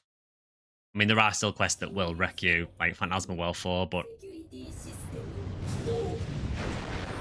should make some vids on Card Revolution, upcoming NGS card game. Got you curious on Episode 3's quirks. So I am hopefully, if anyone is interested, and this is an open invitation, next week's stream I might play some Episode 3, because there is you can actually go on a private server and still play it online. So I may do a stream of that next week. Maybe PSO and then Episode 3 maybe. But yeah, I'm all for doing more Episode 3 videos as well. It's a really, really cool game.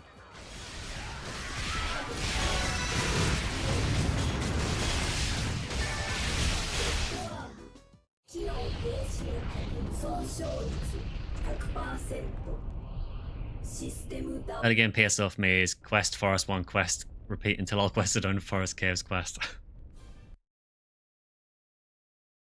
You just like to be a bad hunter maining mech guns. To be honest, when you get to Ultimate as a hunter, you main mech guns.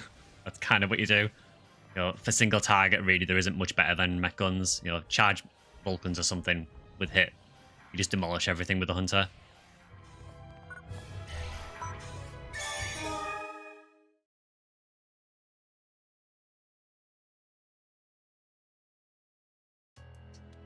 You'd love to tune in for Episode 3, oh, cool.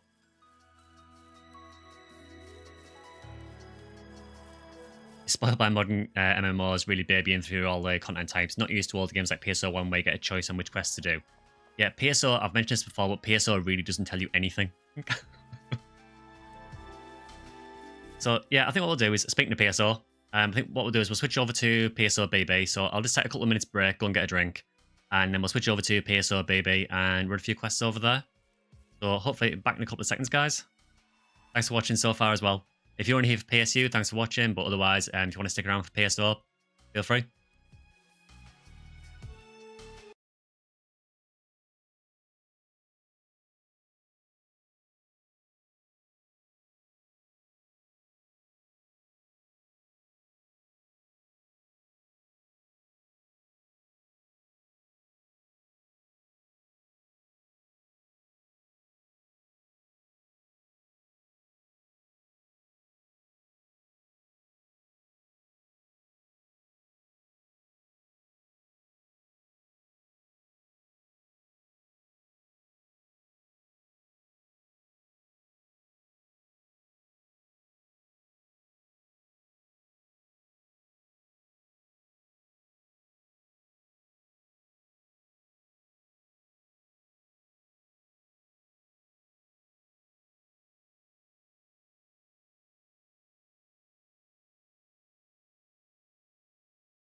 Hi guys, welcome back.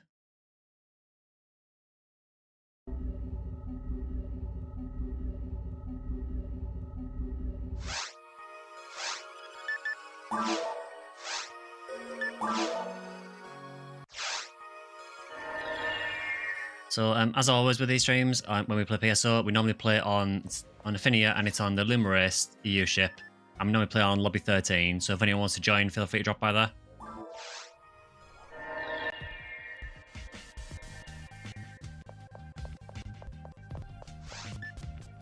Oddly, we do get this audio bug with the lobby sometimes.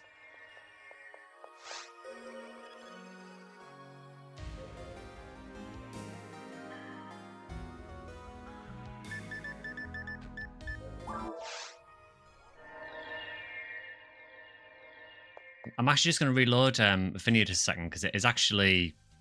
It seems to be stuttering a little bit, actually. So just 2 seconds, guys, while I'll just reload it.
Yeah, I think it's working okay now.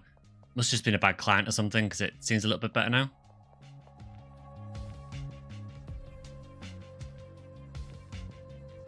Yeah, so anyone wants to join, we've got Limb Race, Block 2, Lobby 13.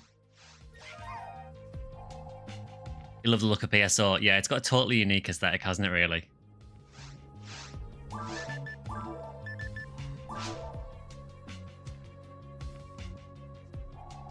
So we may have to split into a couple of parties, just depending on how many we get.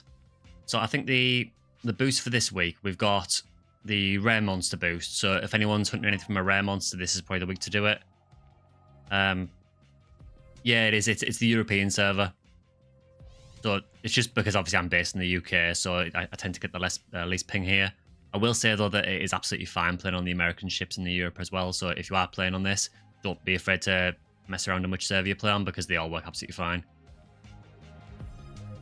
So we've got the rare monster boost. We've also got the new RBR as well.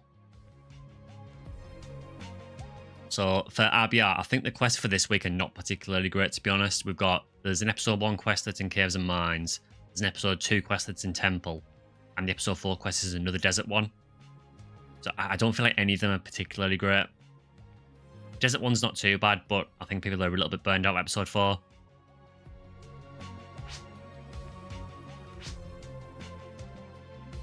Yeah, no worries, Ark. Do you want to start things off? Since we were talking a little bit on the Discord earlier about maybe doing some episode 2, does anyone fancy doing a respective tomorrow run?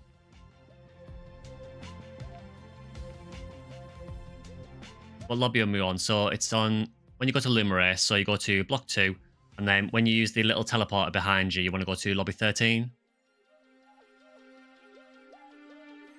Yeah, we can do it RT run if you want. Obviously, we need an ID that gets parasitic gene flow, which Skyly doesn't get, unfortunately. So any ID that gets PGF is fine.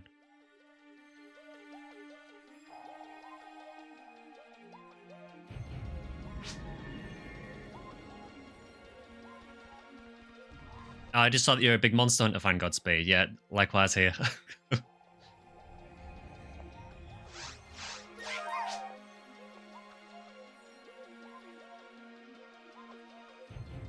Yeah, so we could do maybe 2 runs of 3 people, and if anyone else wants to join in, they can.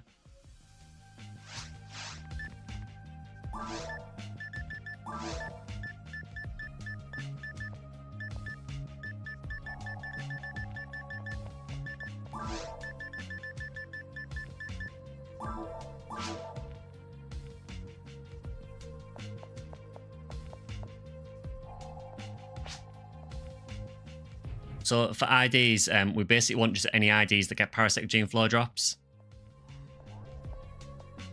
So that's why I'm not making one, because I get default on core instead.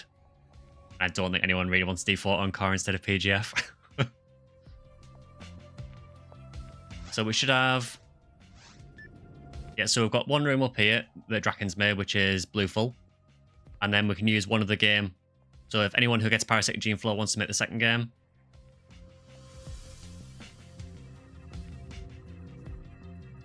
all I'll do is I'll join this one, and then if you guys want to make another run under a different ID, then we can always just alternate around people for each run if we want to. Yeah, so I think you probably want to go with maybe a purple num ID, possibly.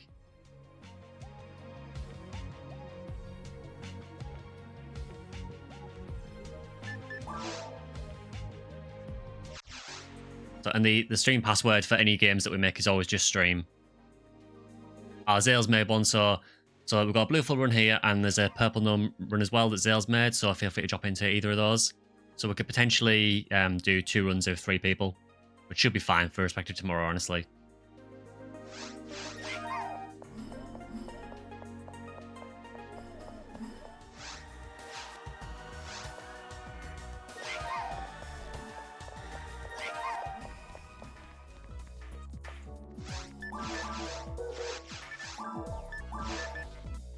So I do have a new toy to play with on my Hunter, so I traded in all of my event eggs and got the meme mechs, the Type ME mech guns. So they're doing these special ones that have got 40% hit and charge special. You can also get them with Berserk or Spirit if you want inside as well.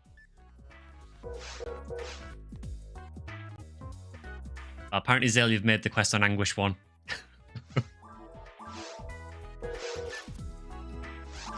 So we'll get to see if these mechs are actually any good.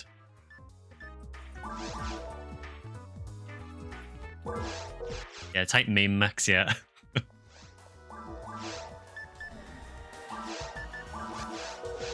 Probably want to get Escape Doll. Token Lolly has found a Gibata level 30 disc only on PSO. Could you hear that?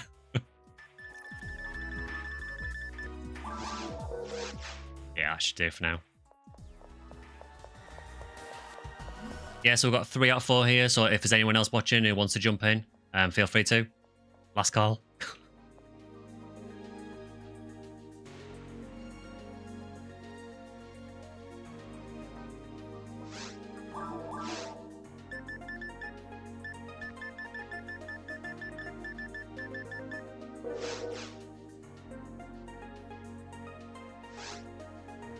Actually getting relatively close to 170, actually. Oh, 3 out of 4 as well. Oh, cool. Oh, you put your mag on another character. Oh, no worries. So we're about to run some respective tomorrow, Arbo. So if you're on Ephinea and you've got an ultimate character, feel free to join. We're just in Lumerace Block 2, Lobby 13, if you do want to join. We've got 2 runs up at the minute as well, so feel free to drop either of them. So we're just getting started at the minute, really.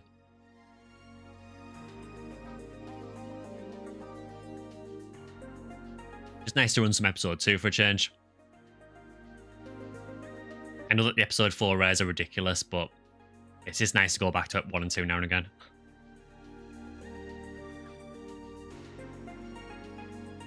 Oh, you've been leveling at Oran? That's one idea I don't have on Blueburst yet. I think in the next experience week I might level my yellow bows.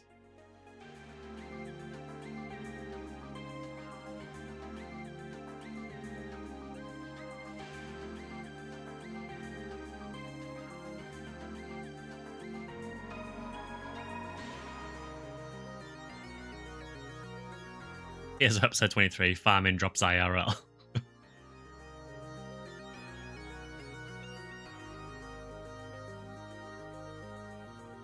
Yeah, so like I said, Lumerace Block 2, Lobby 13. You don't necessarily need to be in Lobby 13, it's just where we all hang out. But if you're on Lumerace Block 2, you should be able to join the quest. And the password is always stream.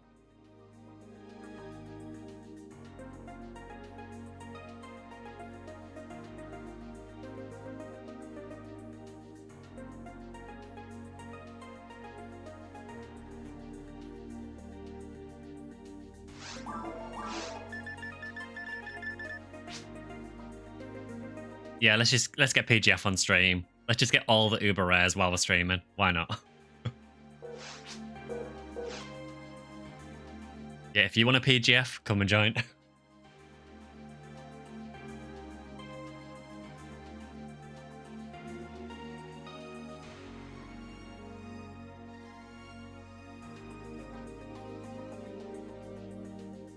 SGS is calling you. SGS does not exist.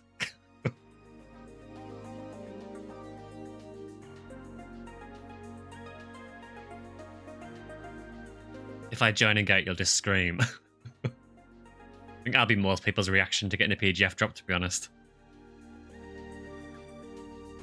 But yeah, I did actually hunt SGS last week again, while we had the drop anything rate boost. And yeah, nothing. We did get a few Skylight Tower drops, to be fair. We got Soul Banish and a couple of Yamigarasus. And a Birdish with about 75% dark on it. I can't use.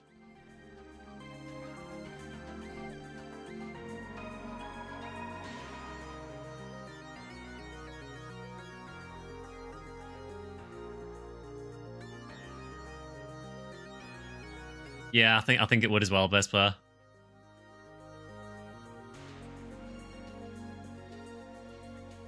So I'm hoping to spam a lot for Psycho 1 this week. Yeah, that's a ridiculous hunt. I don't know why I've subjected myself to it.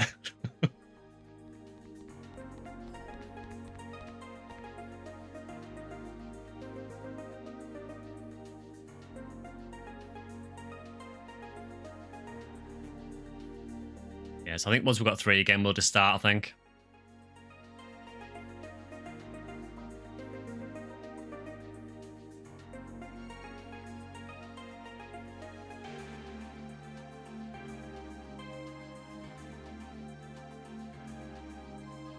I didn't look at the blue full drops, to be honest, for episode 2. I'm not sure if there's anything else good.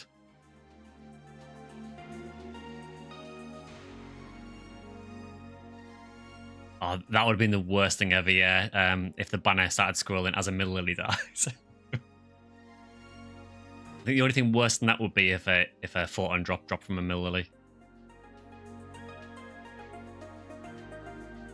I haven't had a photon drop from a rare enemy yet, but I know it's going to happen at some point.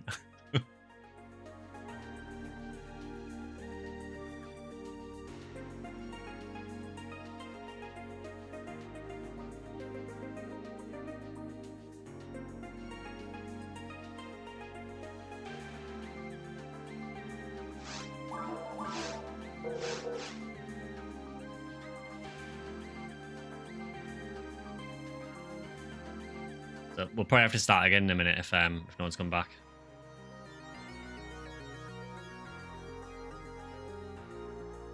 As a mushroom cloud appears on the horizon, the SGS drops. Yeah, that sounds about right.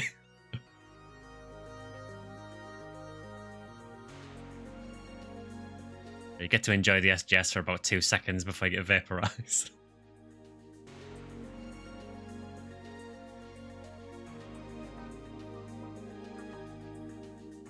You're about to get back, Arkle.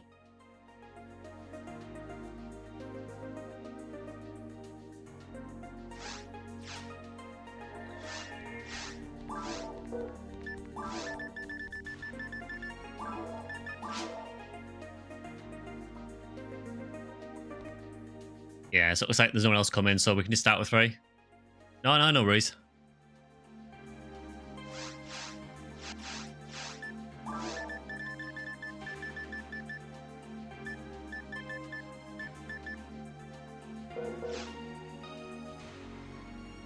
Back here to join the next one, you just want to eat and chill right now. Yeah, no worries, Godspeed.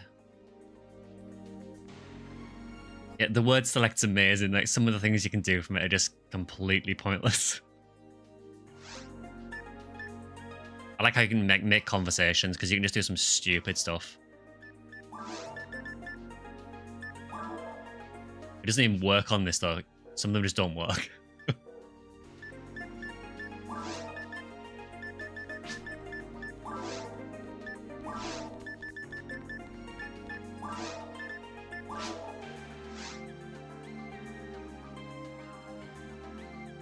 Got in for one more. Apologies, and you're finding this. Yeah, so obviously we've just started the run now, so if you want to jump in the next one, we will have 2 separate rooms going.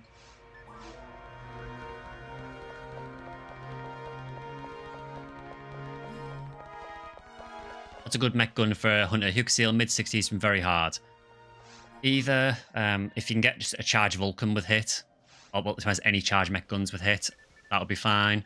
Another option is, if you're talking special weapons, honestly, the MNA 60 Vice, especially if you can get one of those with hit, it's actually a really, really decent, mech gun.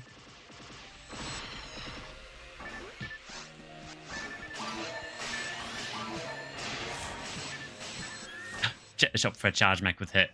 The downside of checking the shop, though, is the charge Vulcans in particular, they don't appear in your shop until about level 100. I think it's about 151, 152. But to be honest, on Ephinea, if you've got a photon drop, you can just trade for one. Loads of people stock them and trade them, so just trade for one, honestly. But yeah, the other option, though, is to go for a MA60 Vice, because they're fairly easy to get, and especially if you can get them with hit. They have a Berserk special.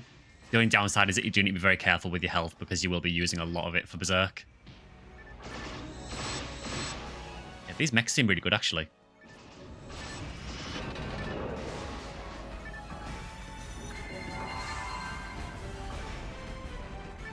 Quite like the photon colour on these, actually, as well.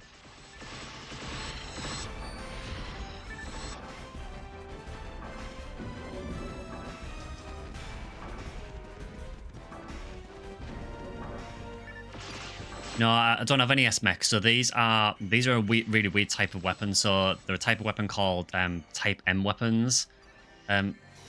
Normally they're only available through things like quest rewards, and a lot of them have this really weird thing with them where they have animations from different weapon types. So these ones are what are called Type ME mech guns. So these have mech gun animation with the mech gun model. So they're just mech guns, but they're good because they have quite high attack power for mechs. Some of the Type M weapons are extremely weird. So, for example, there is a slicer that doesn't fire projectiles. It just melees with the slicer instead. There is also ones, for example, like there's one, I believe it's a sword that looks like a katana. I think Minsk uses it. There's a few different options. There's some really strange ones, though. So there's like a rod that looks like a double saber that looks like a rod. They're just really, really odd meme weapons, honestly. But this one's actually usable because it's a special version. This was only available from certain event shops. And the reason this one's good is because, first of all, it has a special attack, which most Type M's don't. So it has charge special. And the other reason it's good is because it has slightly better stats than regular mechs.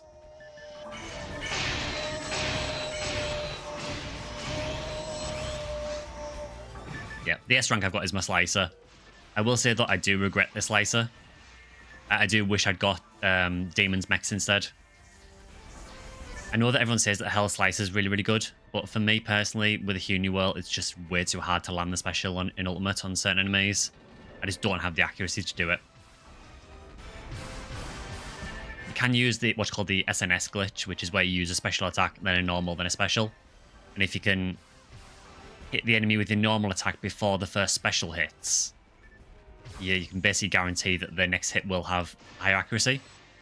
That's an easy way of getting specials to land, but even then it's quite hard to do. So you basically do that.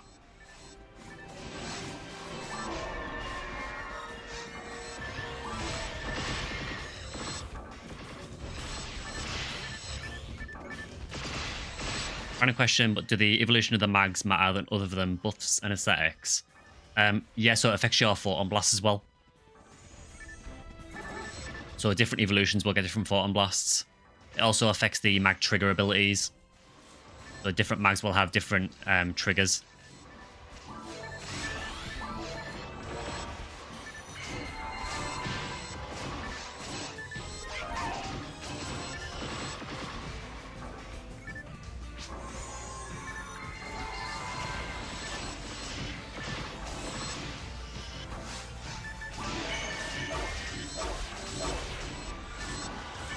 So there is quite a few things that the mag evolutions do affect. Also, this is a slightly more minor one, but there are certain mag cells that require specific mags to evolve from. So, for example, a really popular one for rangers is the Striker unit because it makes the Heaven Striker do Divine Punishment. To get that, you need to use a Garuda mag. It will only work on a Garuda. And there are certain mags like Telusis that only evolve from Kama. So sometimes you need a specific evolution to get the mag cell mag that you want. But generally it's for Photon Blasts and triggers.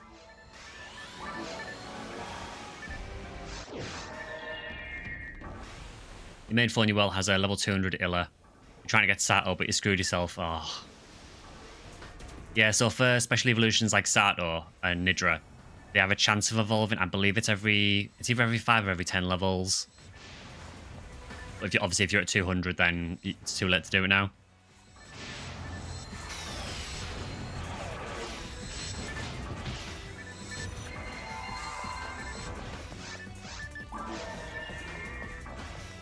It's time to go ham with Berserk, I think.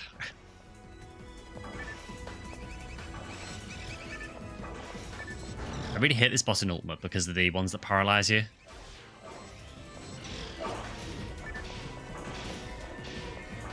You realise after you hit the level cap you had the wrong section ID. Oh, that sucks. Yeah, so for Sato, it does depend on... you need to be... I think it's female force and certain section ID to get it to evolve. And then you also need the right stat balance as well. Right, Berserk time.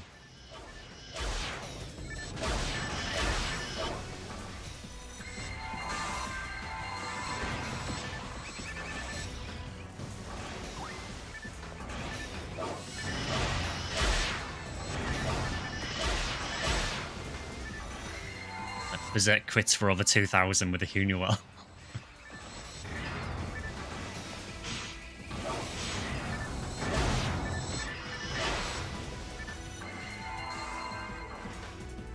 Everything was wrong. Attempted to just buy a mid-max Sato. It might be easier. It depends if you want to go through leveling a mag again, really. See, it is quite a lot of work, and I know a lot of people don't like doing it. Honestly, leveling a mag is probably one of my least favourite things in PSO, so I'm more inclined to buy a mag. I will say, though, I think all the mags I've leveled so far, I have actually leveled myself. Which is why this has far a lot.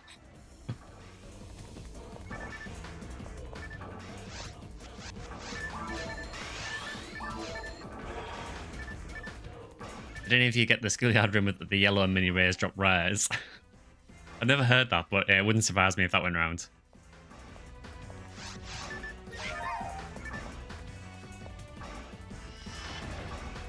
Yeah, we respect Fowler here. But on a serious note, if you're leveling a mag, please don't use Fowler. It's really not good.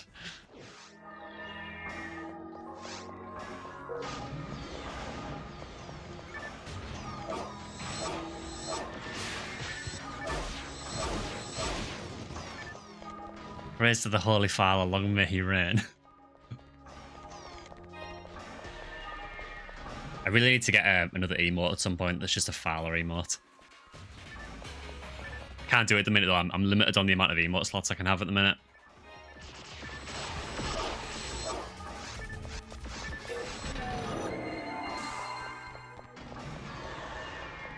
Yeah, Gollar's another one, isn't it? Just no one uses Gollar. PSO Photon Blasts are essentially, you've got several options, but there are only 3 correct ones.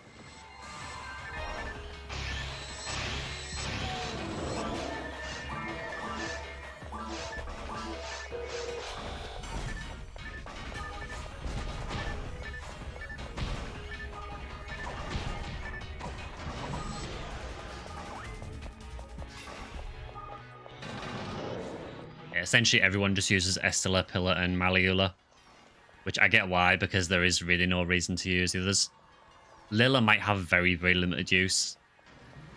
I suppose on an Android, Lila would probably be okay, because I guess it's a way of healing you without using a mate.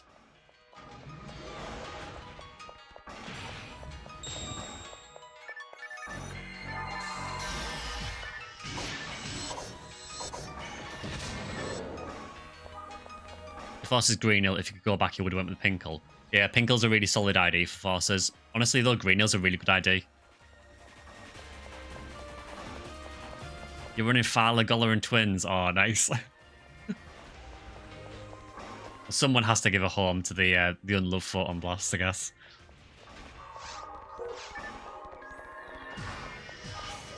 You need to get rid of Twins for Layla, though, to have the 3 totally unloved ones. Oh, regen gear BP. It's a pretty nice drop there, honestly. It's not too bad, that.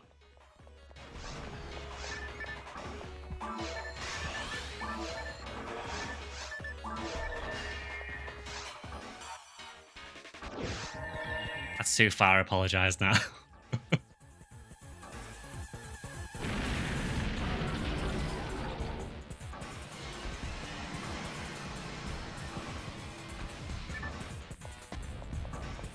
Sato hasn't triggered.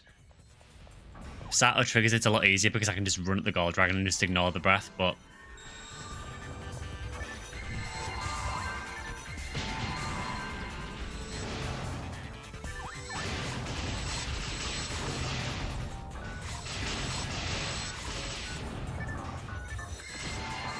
Greenhill's actually a really decent ID. Particularly in episode 4. Episode 4 is really strong for Greenhill. It's probably not the best Force ID, admittedly, but to be honest, you could probably get things on Greenhill and then trade them for Force things anywhere.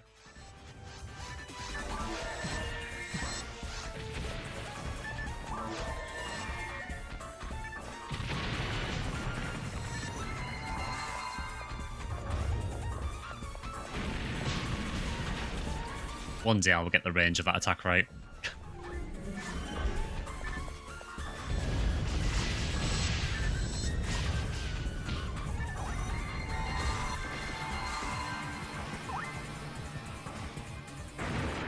You wish you could just pick the one you want.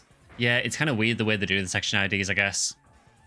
I think the fact that they don't explain what the section IDs are for at all doesn't help matters.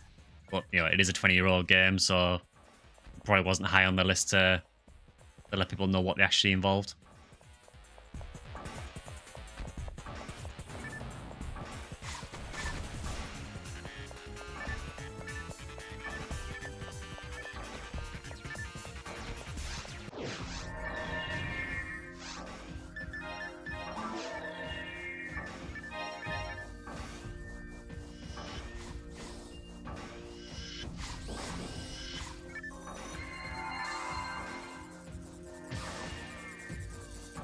To be honest as well, there are drawbacks to all section IDs. I mean, as much as I laud Skyly and as much as I love Skyly, it does have some very bad sides to it as well. You know, if you want armor or shields or units, Skyly is terrible for it. Echenta's getting all the special weapons here. Haven't had anything drop yet. It's a streamer debuff.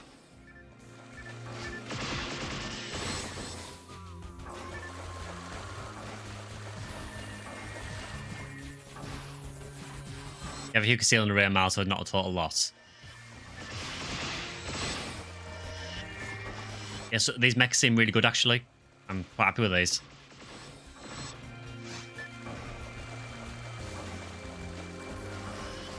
I've just realised I've almost maxed my attack power. I know you can't see it because of the camera, but I'm 4 attack power short of maxing. Which means I've really messed up my material plan. I really need to reset our materials at some point.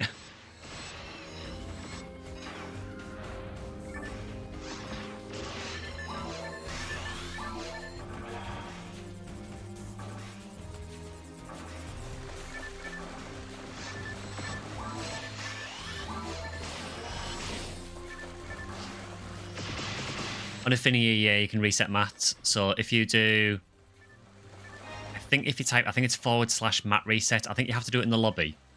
And it'll ask you to confirm it as well. So I think you have to type it in again to confirm it. And it'll reset all of your materials apart from your HP materials. Which is fine because you don't want those to reset anywhere. But yeah, you can reset all of your, power, defense, evade, mine materials. You don't get the materials back, obviously.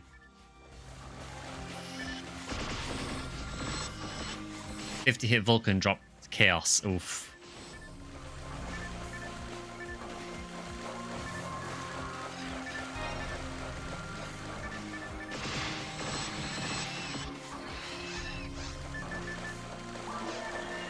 It would be nice to be able to use my smart link again, but I recently found, Draken found Swordsman's Law in a run that we were doing, and I already had one, so he gave it to me, and I'm unsealing that at the minute. So I've had to drop smart link for the time being. So I'm missing a bit more of my ranged attacks at the minute.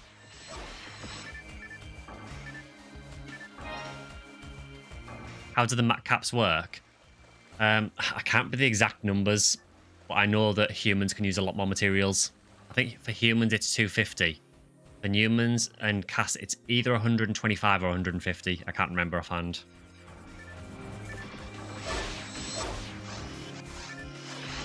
But that doesn't include your HP materials. HP materials is separate.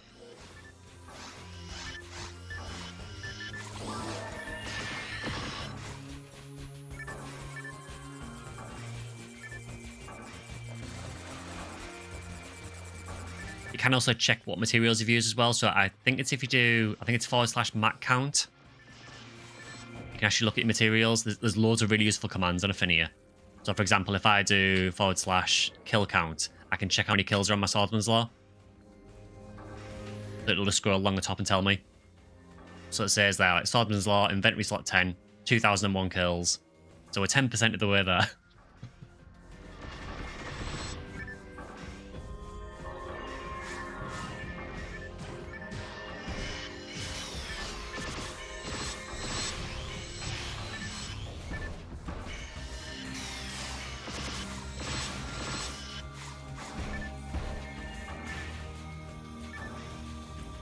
Anti-level 6 disc there. So close. I need another anti-level 7 disc for my rare mal, unfortunately.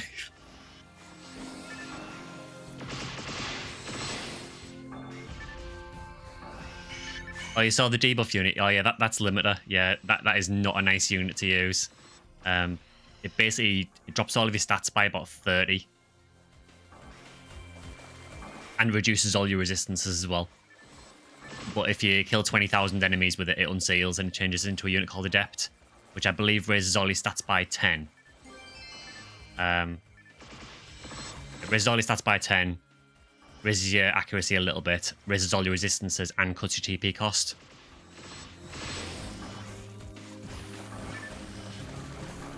So we've got Red Box, which is an alive Aku. I believe that's a Force Rod.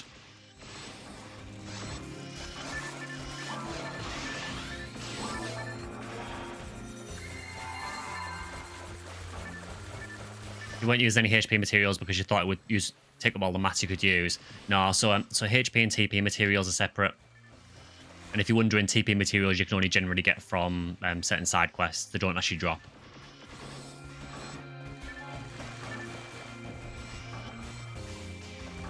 Which is a really odd decision, but that's how it is.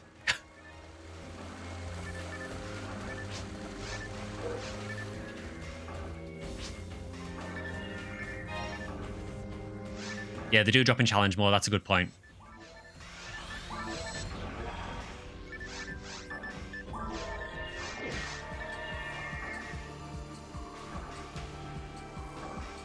So we fought budget Galgriffin earlier. Now we'll fight actual Galgriffin.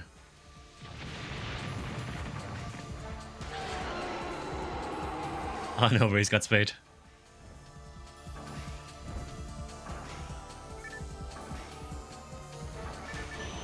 See if I can tag him on the way past. There we go. And again, just a reminder to anyone watching who does Galgriffin, don't cast Gelin on Galgriffin, whatever you do. You'll make the fight 10 times harder. You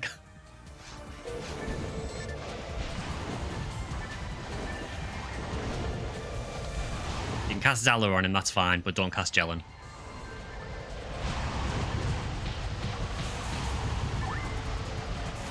Tornadoes are lethal for me at the minute. Just hit me over and over again. That's basically what happens with Gelin from his melee attacks if you cast Gelin on him. But the tornadoes, they just do it anywhere.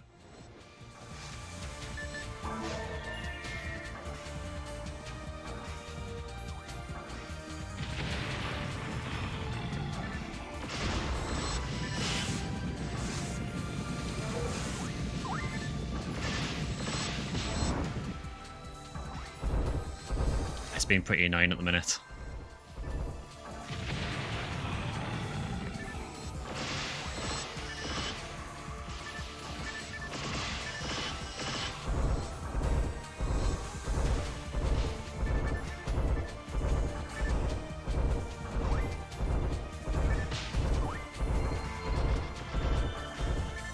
Yeah, so this galloping attack that he does there, that will hit you multiple times if you're gelling him. Yeah, the noises from the tornado, yeah. She's like, doof, doof, doof.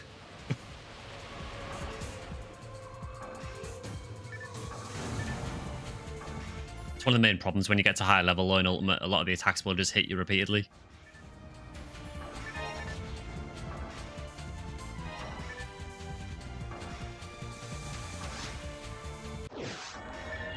How much ATA do I have with these mech guns anyway? 255. It's not bad. I'll have to check that and see how it compares to normal Vulcans. Hiya, bro.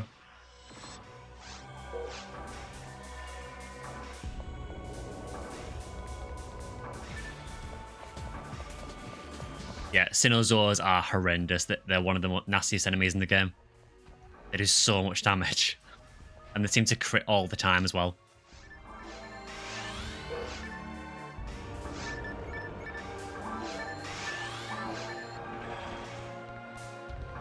Over 2 million experience to next level. Oh, did you hit 191, Minsk? Oh, congrats.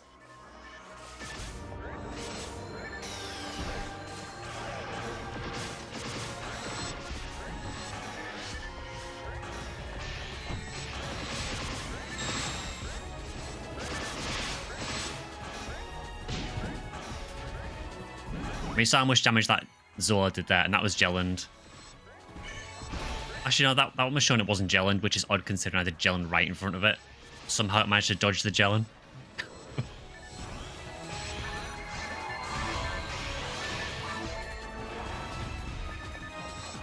Oh, you leveled on Griffin. Ah, cool.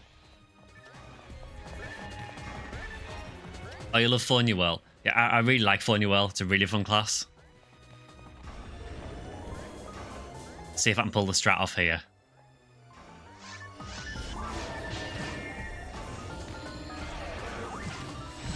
Yeah, so full credit, Draken told me how to do this, but if you can get the Morphos so they don't show up on your camera, they can't hit you. I did not realise that.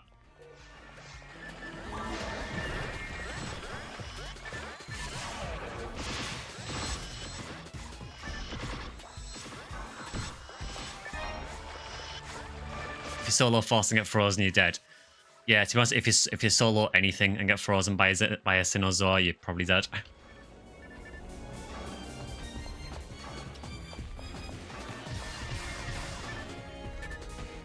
I choose for the membership deployable.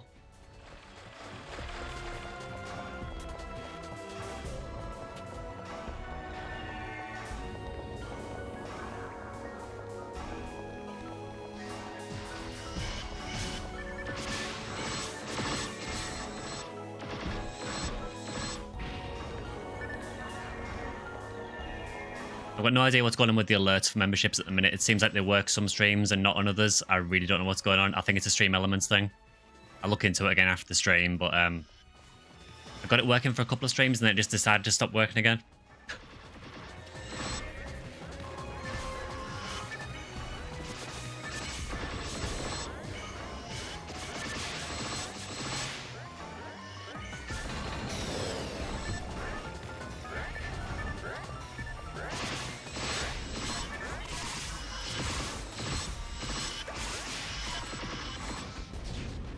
It's going okay so far. I predict that I think Olga Flow is going to be a little bit rough maybe, but we'll see.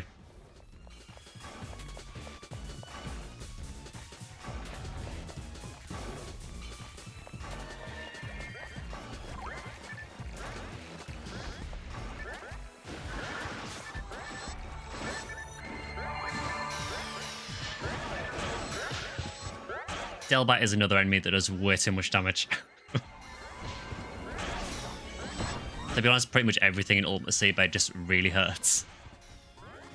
Even the recons do tons of damage.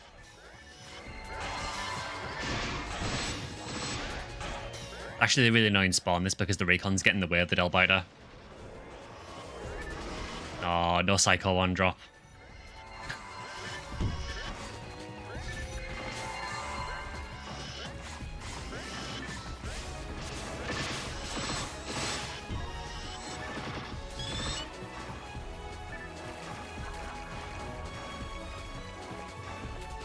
I think your membership runs out today, but you can't renew it until Tuesday.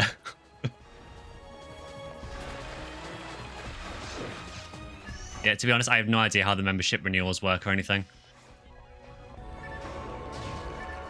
I just set it up and let it go.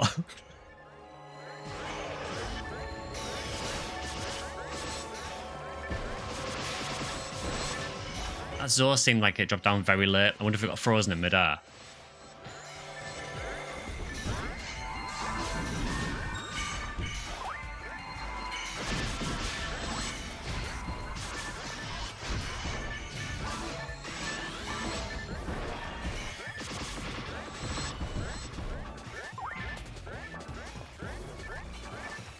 Imagine riding a Delbiter into battle.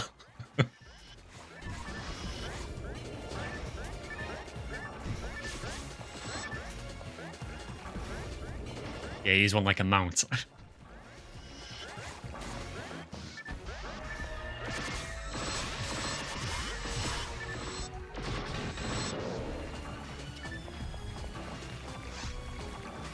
Yeah, quite close to leveling, actually. Things are starting to slow down on my Honeywell now, though. I've noticed that the experience is starting to get pretty nasty to level now. We haven't quite hit 1 million to level yet, but it's getting there.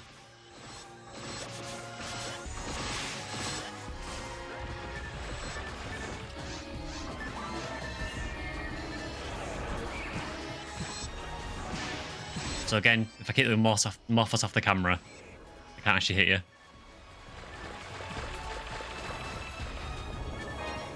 Float and drop.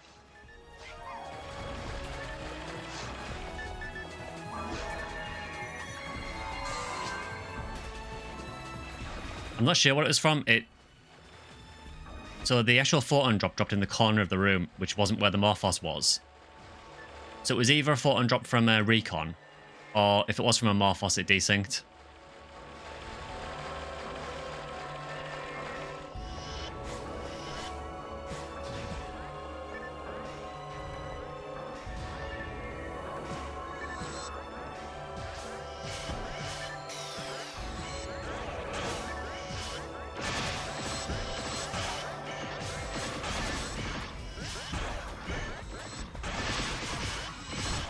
The recons in this quest are super annoying. They just seem to get in the way constantly when you're trying to hit the dangerous enemies.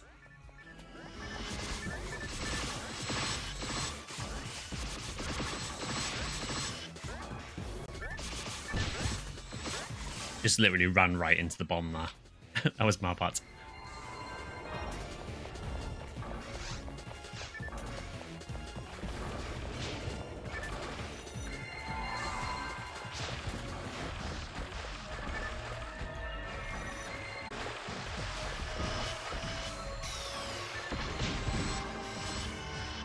Yeah, they do so much damage. Even when they're gelling, they're still taking like that much health off me.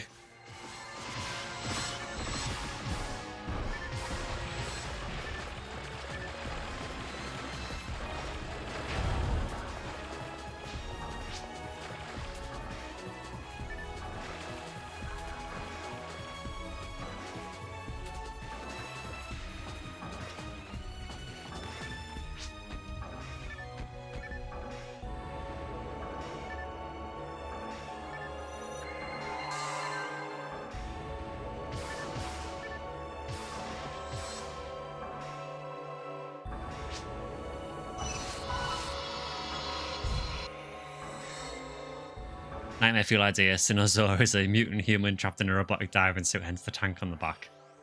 Yeah, they have like a big tank on the back, don't they? I'm guessing that... I know they use a lot of ice attacks, so maybe it's like a coolant tank or something for that. I don't know.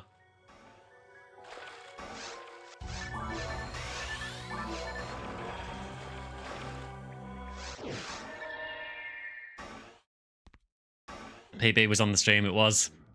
We got the Fowler stream in. Still, one of the coolest things about the game is the fact that Olgaflow talks to you before the fight.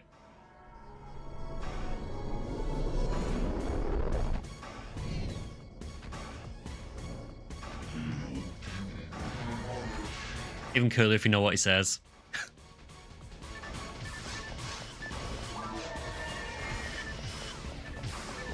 Bonus points to anyone in chat who actually knows what he says. We have not had a silence claw drop yet, no. It's kind of laughable, this attack, really, with my Huniwell, because it just doesn't do anything to her, really.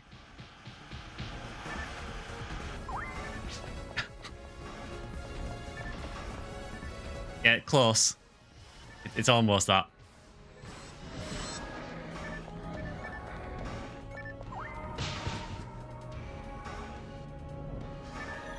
Olgaflow looks like he belongs in FF10.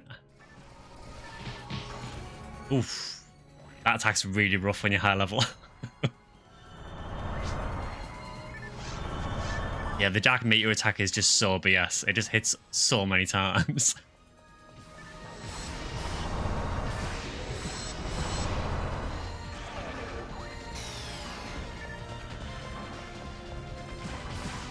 So for anyone wondering, what he actually says is, at the start of the fight, as soon as the fight starts, like before he actually gets to where the elevator is, he says, I am Olgaflow, ultimate of all evolution.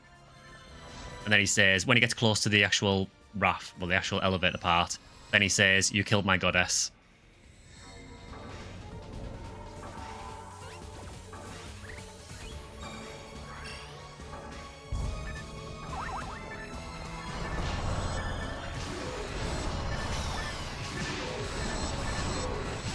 It's a very weird fight, the Olgaflow fight. It seems to either be super easy or a nightmare. There's no in between.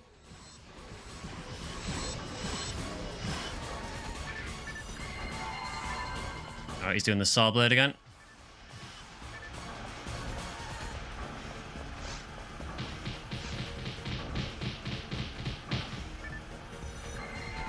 It's not really a threat on this character, to be honest. You're really doing it again? I've never seen him spam the saw blade this much.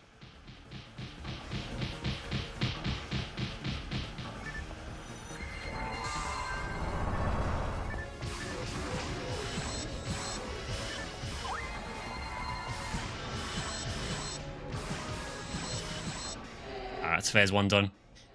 Yeah, it is very, very RNG. It depends a lot on what he does.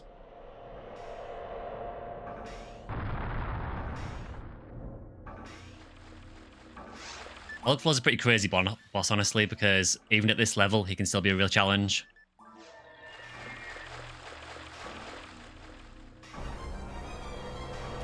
This phase can be an absolute nightmare if he starts getting aggressive. Oh, definitely a pro, yeah, I agree.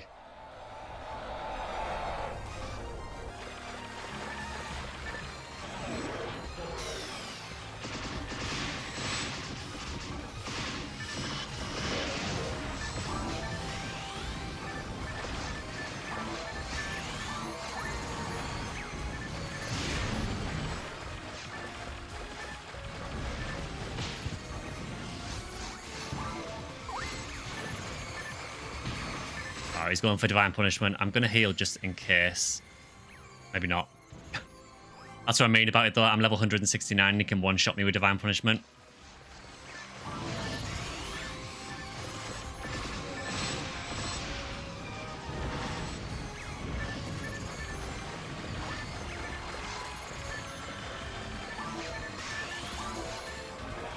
I always feel with the Ogflaw fight like you are fighting for survival. It does genuinely feel like a fight to stay alive. Yeah, we will not go near that.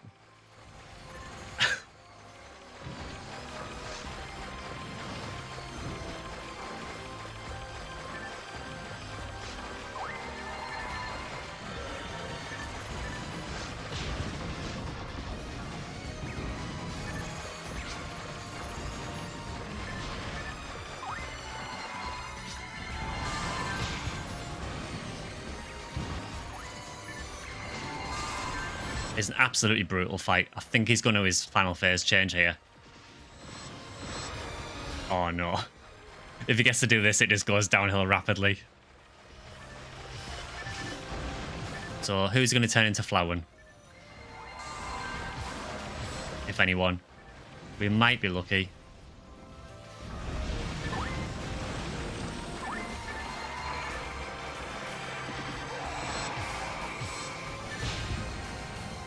So strong. Oh, he actually beat us. Well done, Ogflaw. I'll take that. I'll go back and I'll stock up. Yeah, there's a lot of strats to the final phase. So for the final phase, when he starts glowing, basically what he does is he takes on a random attribute. And if you hit him with the right attribute, you'll do damage to him. If you hit him with the wrong attribute, what he tends to do is he'll quite often turn one player into Flowen. And when he does that, the player who gets turned into Flowen will take all the damage if you hit him with the wrong attribute. So the strat, I suppose, is to take weapons that have different attributes, so you can cycle between them. In reality, in a lot of runs, he will just die before he gets to do that, but occasionally he will get to.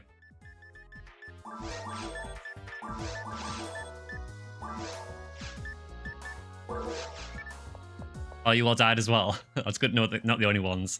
The worst thing about this quest as well is that you can't use telepipes for some reason. I'm hoping we can just start from seabed. Good.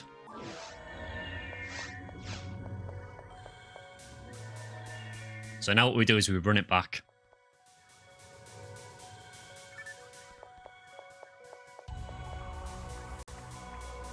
Keep forgetting NGS exists. You're not the only one.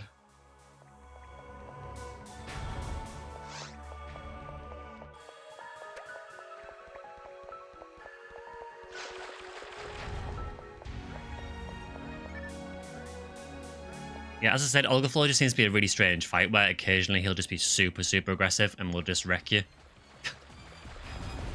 Then you get other fights against him where he'll just die instantly.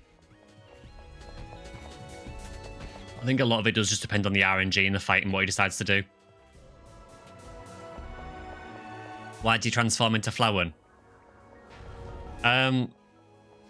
Without wanting to spoil too much, Flowen is very, very linked to Olgaflow.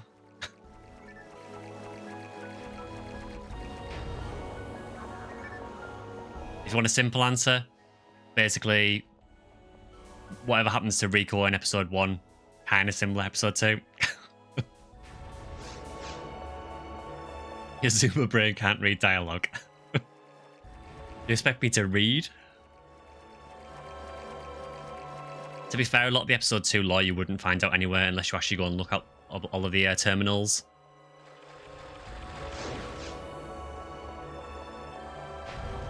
Short of it is that basically Flowen was experimented on a lot. And things went very, very wrong. I will be doing some proper lore videos for PSO as well, though, so if anyone wants to know more about the lore, I will do videos on that. You tried and just decided you want to kill stuff. That's, yeah, normally what most people do.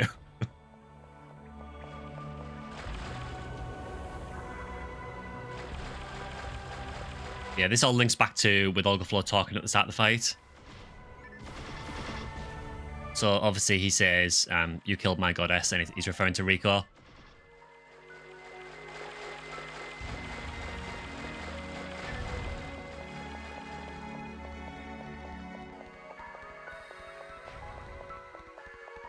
Can't wait for that. Yeah, it'll probably be a few videos because the lore for PSO is actually quite expansive, honestly.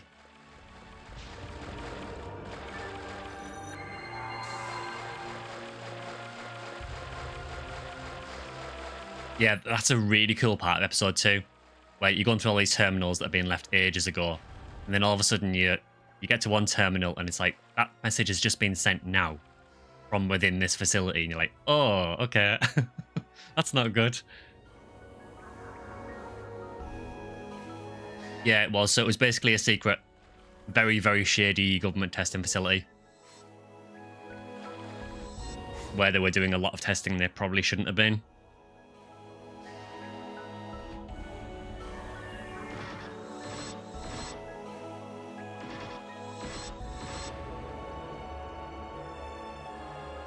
I will do see it, yeah. I definitely want to do some lore videos.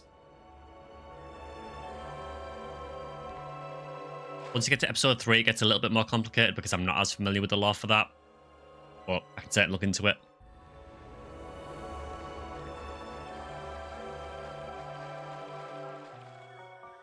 Yeah, exactly. They should not have had what they had access to.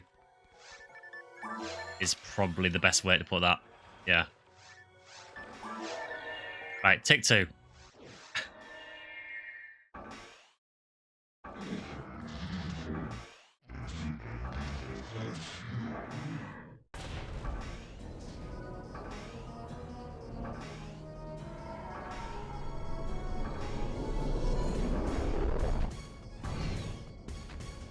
Round 2, fight.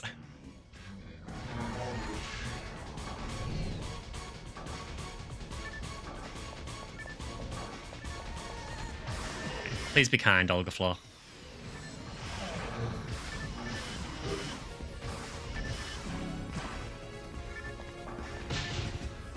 Sword swipe is fine, I can deal with that.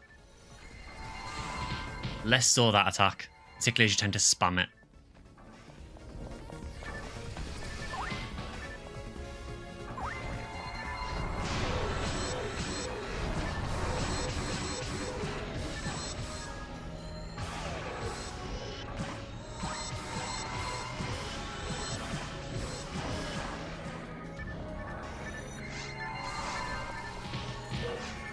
No, really, please stop spamming that attack. It's fine if I'm far away from him, because I'll just catch a few of them, but if he does it and I'm close range, I'm just dead.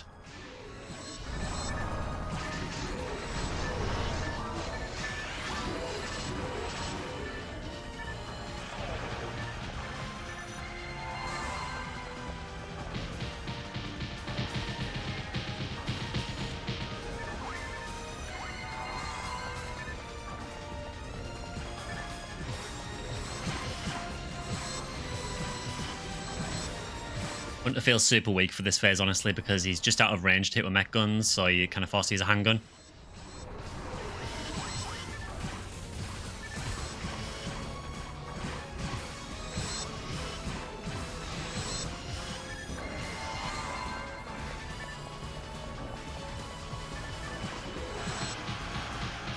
Saw Blade's fine, I can take that.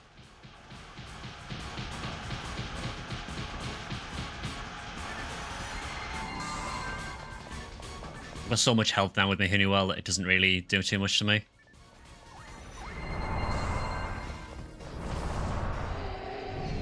Okay, so phase 1 wasn't too bad overall.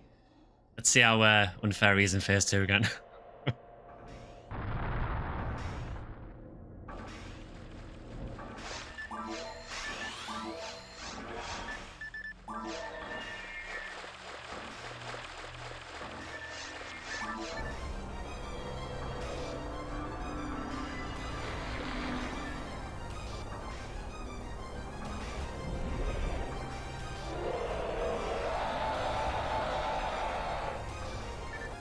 I do like the subtle thing as well. In phase 2, he doesn't talk really. He just kind of roars. It's almost like he's given into like the monster more. It's really, really cool.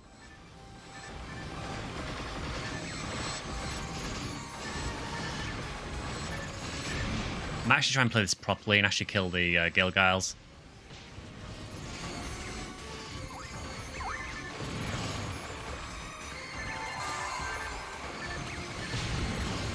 Oh, that is so strong.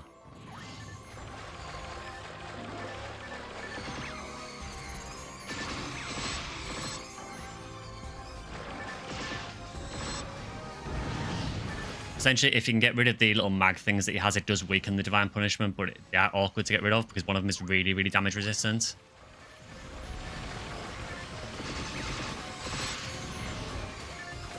There's one down, so I think we've destroyed both of them now.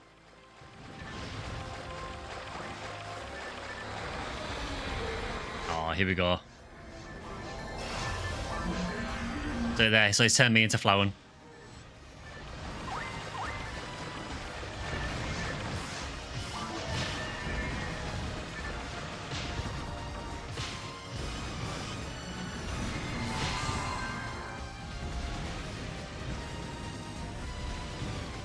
Good news is it does turn you back once you get revived.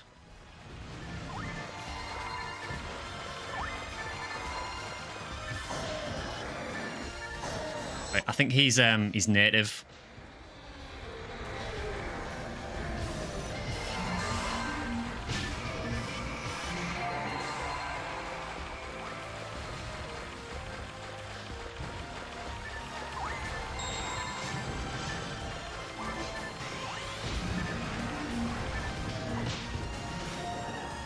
It's really annoying when he doesn't stay still as well.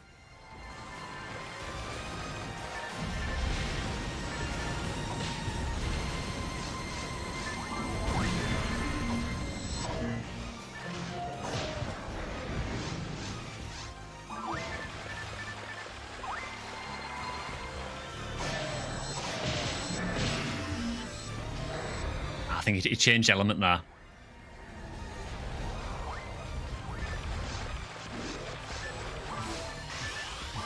But yeah, this is how Olgaflow can be when he decides to be aggressive. Good thing is he does eventually come out of this phase and go back to normal, which gives us slightly more chance. I think he is almost done, actually.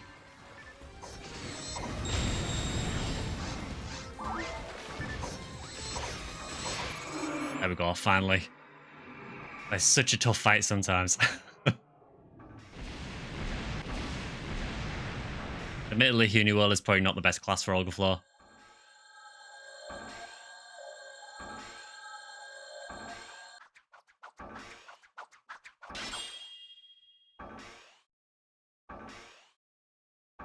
I still think Olga's one of the coolest bosses in the game, though.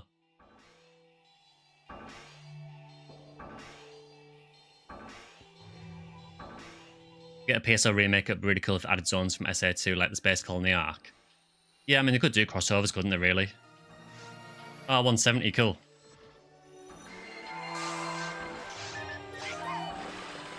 Unfortunately, no parasitic gene flow.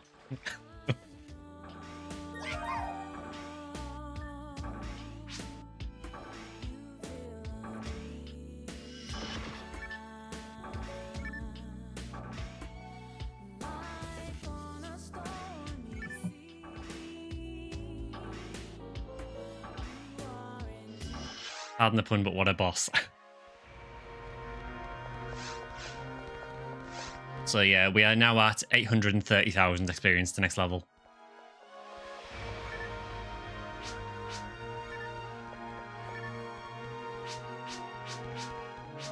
I like how we still get rank A despite having 31 deaths.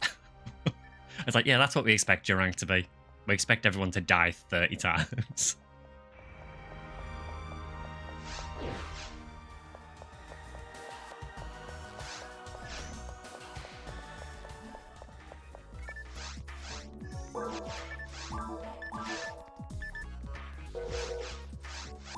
So I believe this was in a live Aku. Yeah, I have no real interest in this. I don't care about what it takes to. It's going on the floor.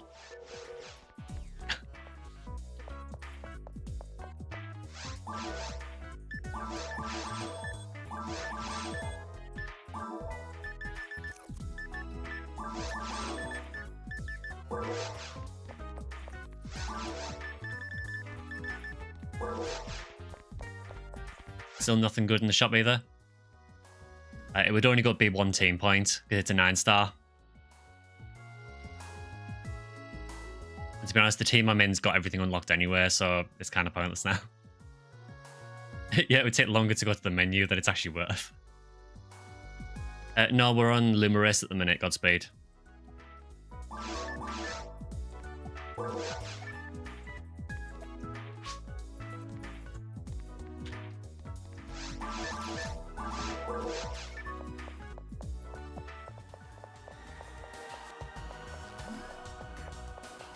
Yeah, the way the team points work, it depends on the rarity of the gear.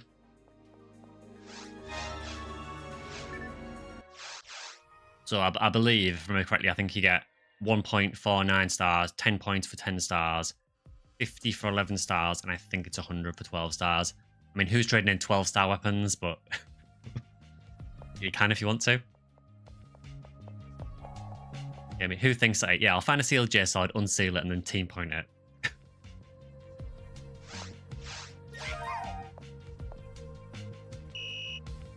So I'm guessing no one in the other team got Parasitic Gene Flow either.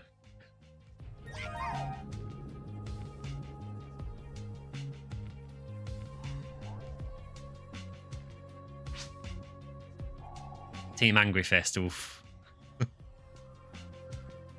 Would you replace the ray gun for an Angel Harp? I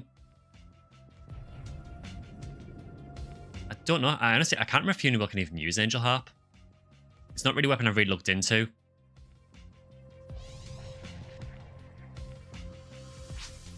The main reason I use the ray gun, it's mainly for yeah,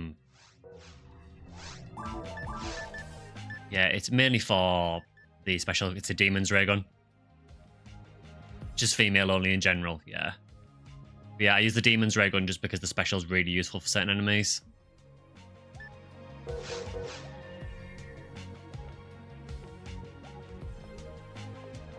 Yeah, particularly things in Ep4 like Gerta Blulu.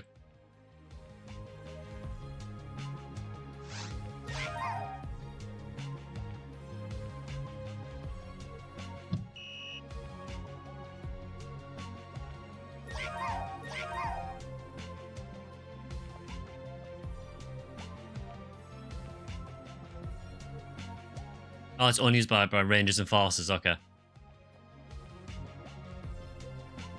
I knew there was some restrictions on who could use it, but it's never a weapon I've found, despite it being Skyly for years. I've never really hunted Pal Rappies for it. Yeah, so I'm easy for what we can do next. So is there anything in particular that anyone's hunting at the minute? Obviously, I'm hunting Psycho 1, but that's mainly a solo hunt because resetting lilies is the most boring thing ever. If anyone's after anything, I don't mind helping out with that.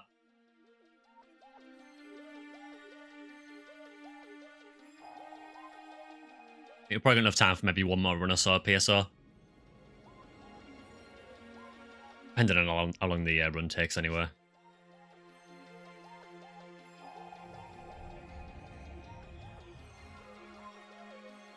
You want a blue or a pink Condryu? Yeah, that's one option we can go for. So, I mean, we could end with an MAE if you want to. Unless anyone's got anything else to want to hunt. Might go for a Skylight Raker Seal for it. Yeah, I mean, I guess you'd just spam fake and yellow.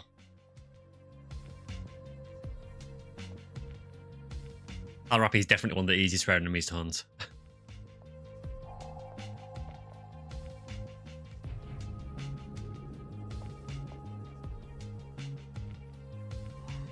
I never done half of the bosses in episode 2. Oh, cool. Well, welcome to episode 2. That was a hell of an introduction to it.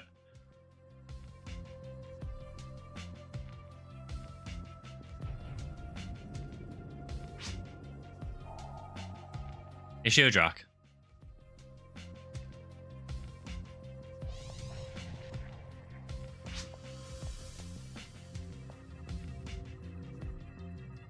It's 1 in 12,000 off a Gibbles. That's not worth it at all. Go for the Skylight Palrapi.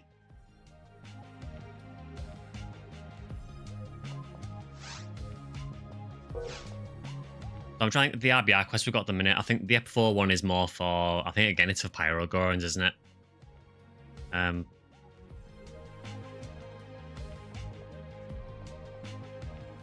mean, what we could do, I know that, I think Minsky, you're after a Guren or a Shoren, weren't you? To make a Jizai. So we could do a Skylight Spaceship run again if you want. Yeah, Ep4 is Heaven Striker Jail. Has been for the last 3 weeks as well. Yeah, cool. I'll make a Skylight Spaceship run then. So we can go to Baron's Hell again.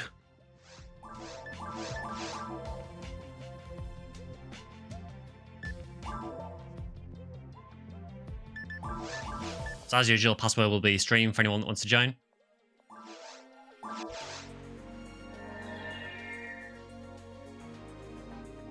So this will be a Skylight Spaceship run. There is a couple of decent drops, so there is Guren from Del Sabers, and I believe Baron's dropped Daylight Scar. There is also a lot of terrible drops there as well. Plenty of Justice.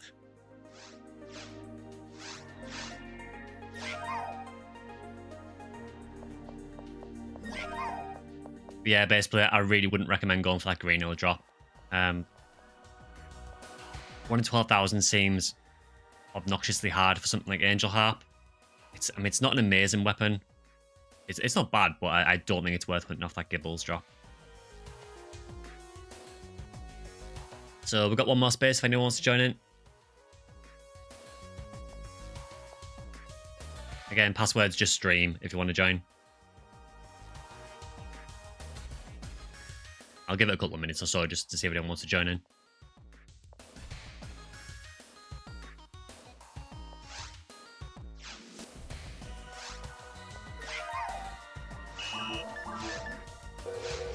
I'm going to grab Escape Doll just because of the huge amount of Barons that are in this quest.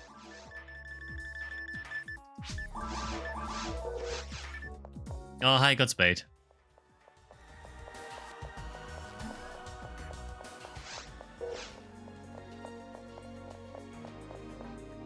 Yeah, nice to actually play with you. Actually, I think I remember you saying at the start of the stream, actually, that you had level 109 Force.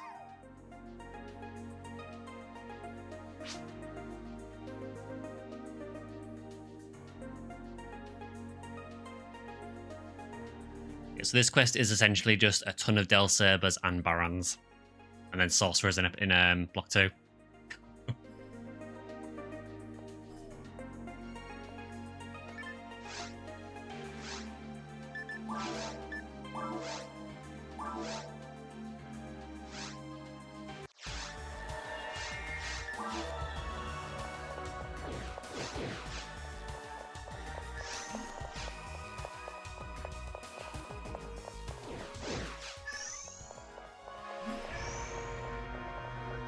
I respect the choice of 4 new outfit as well, the one I use.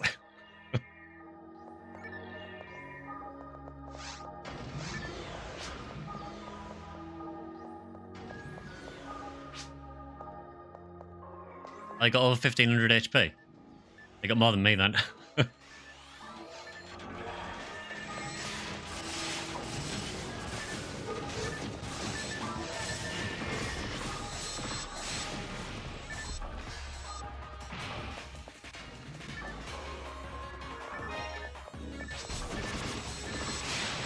Only took to get to level 191.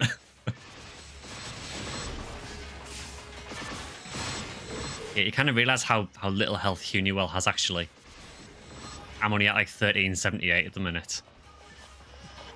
I don't have HP materials maxed yet, but that's still not that high.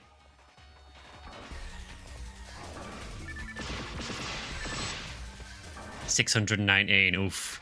Yeah, that's Huniwell life.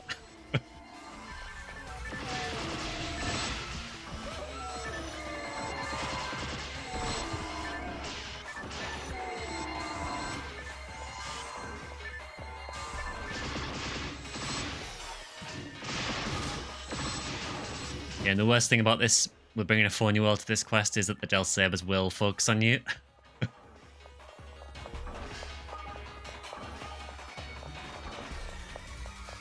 You don't have HP materials on the Hucast and he's already above 1400 HP. It sounds about right. I think Hucast maxes it just over 2000, doesn't it?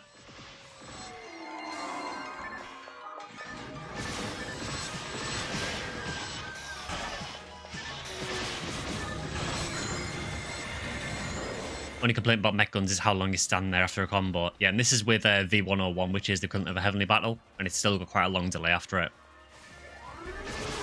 Oh, here we go. The Barons have started.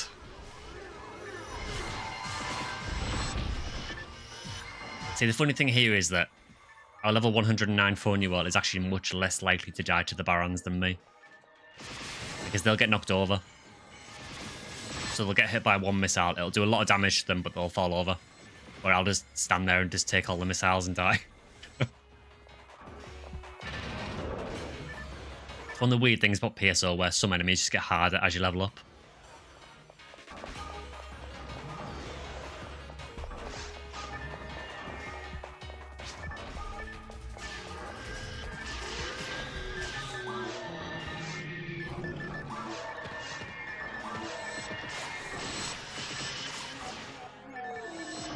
I actually managed to kill something with my health slicer in episode 2.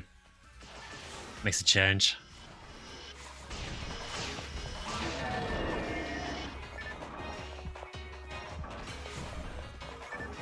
Yeah, it is a bit weird how long you just stand there with mechs, isn't it, after the combo?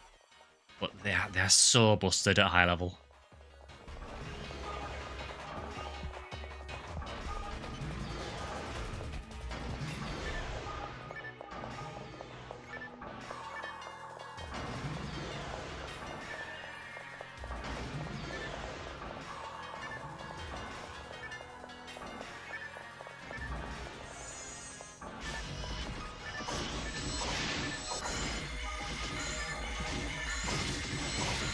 I will actually try and melee a bit because I realise I've been using mech guns basically all stream.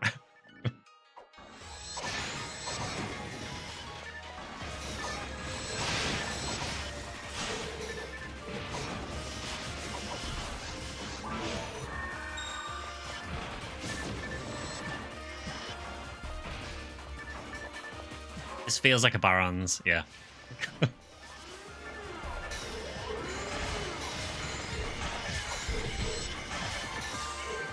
It's like Spider Sense, but for Barons. Just get an idea of when you think they're going to spawn.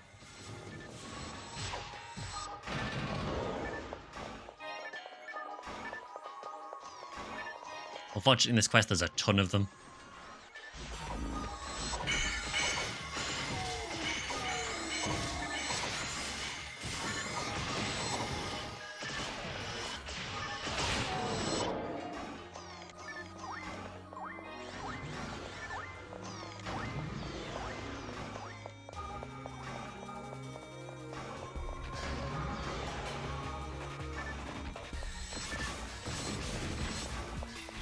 Yeah, and I mean, there is like a slight delay, isn't there?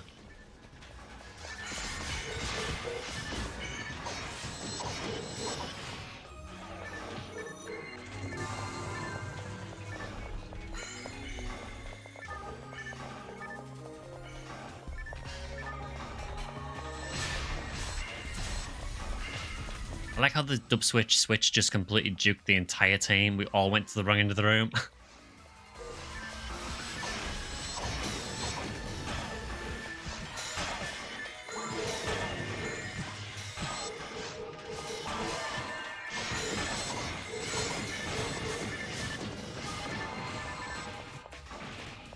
The two BDs from the Morphos room were in fact from Morphos. It could have been Yunchang's. Oof.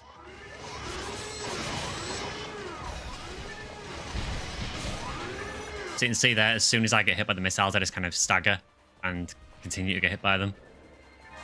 So it's really, really easy for me to die to Baronses.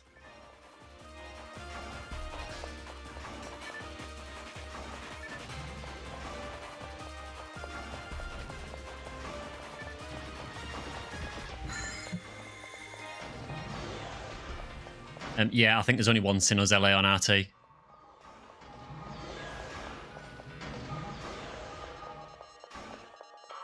It's one weapon I've never seen a drop for. I've never seen Zamba drop in all the time I've played. It's not a particularly hard drop rate or anything, it's just that I've just never seen one for whatever reason. Not that it matters to me because I don't have any male hunters anywhere.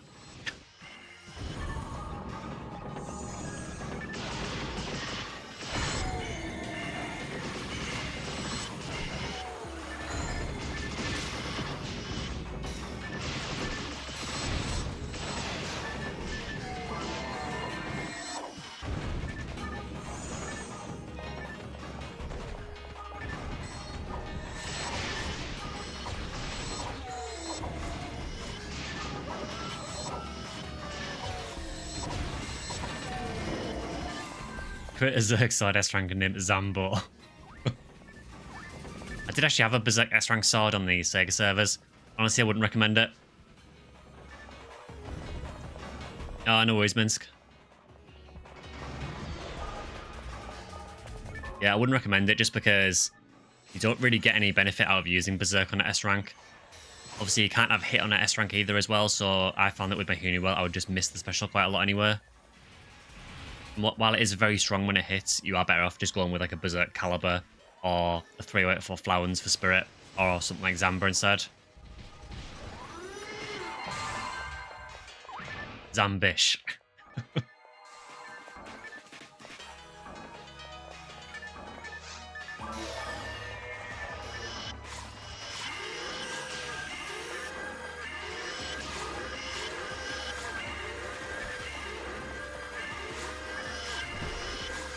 I don't know why I'm trying to hell these in episode 2. They have low defense in episode 2.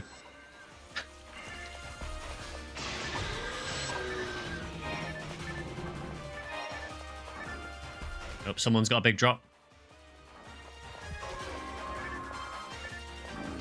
S-parts drop. It's another thing I've never found.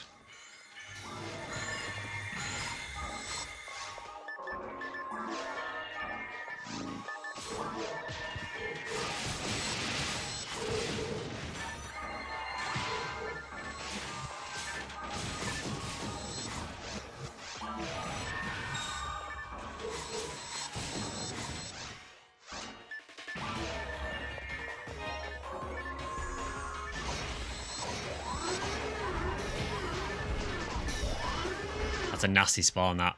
Barons and Del Sabers at the same time.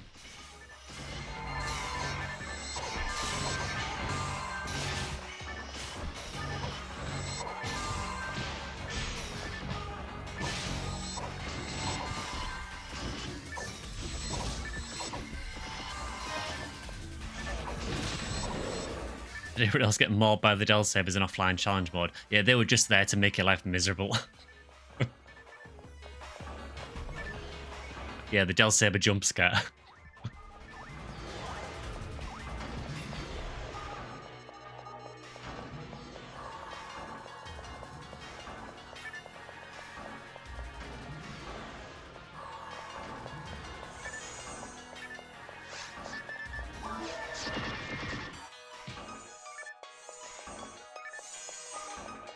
Yeah, absolutely no chill from the Del Sabers there.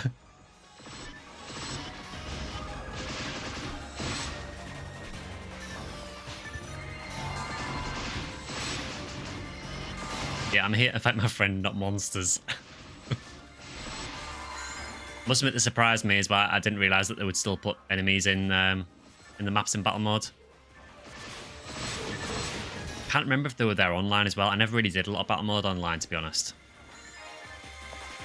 Mainly because Honeywell's not great at battle mode anyway.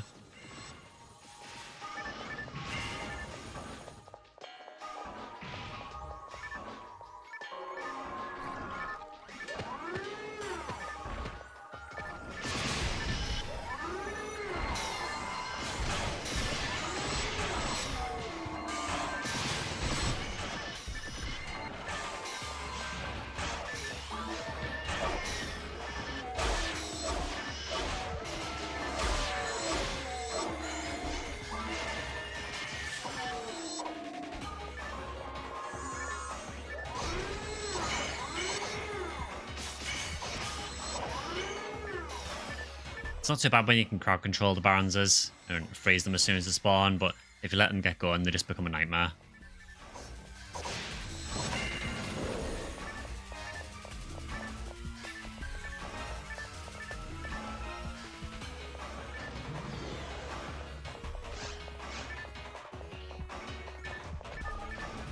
I realised we would normally be ending the stream by about now, but obviously with the issues we had last week with the stream having to end early, I don't mind going until the end of this quest.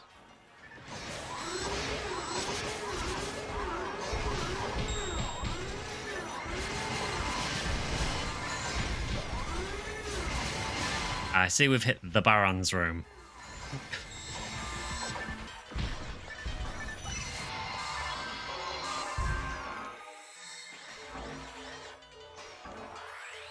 I'm guessing that was an accidental photon blast.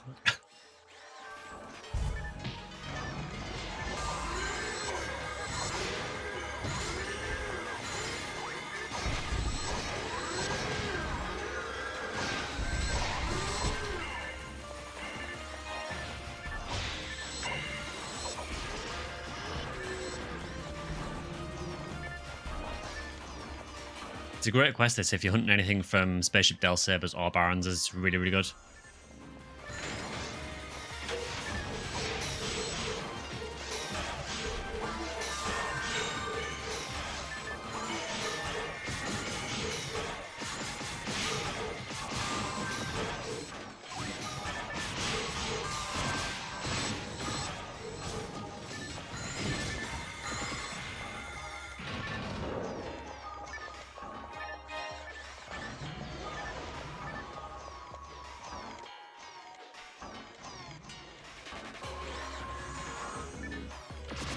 Oh, that's dirty, putting the Barons at the back of the room.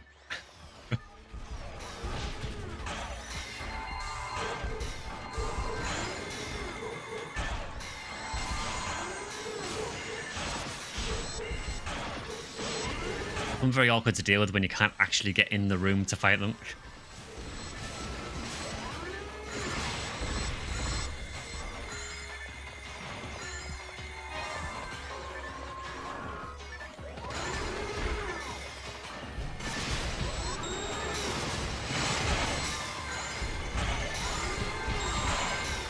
Ah, there we go. There's the Baron's combo.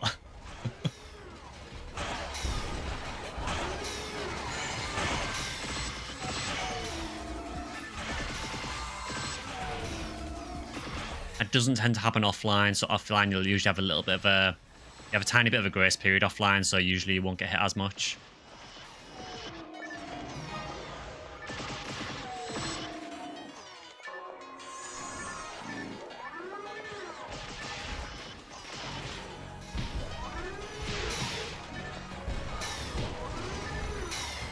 Doesn't help that it's a tiny room as well.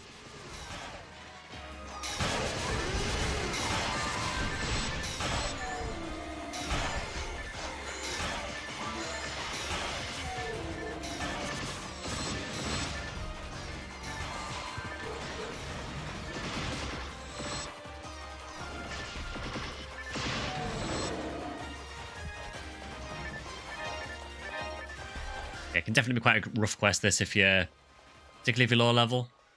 But to be honest, even at high level, just dealing with all those Barons can get quite nasty.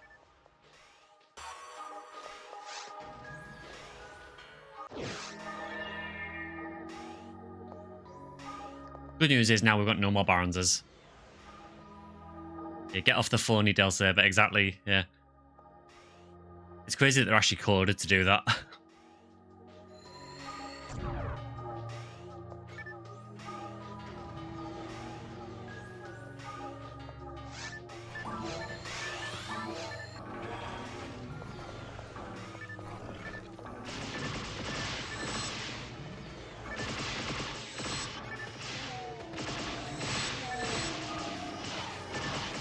Yeah, they're essentially designed to focus on, I believe it's, they initially focus on forces, and if there's no forces within a certain vicinity, they go for male characters next.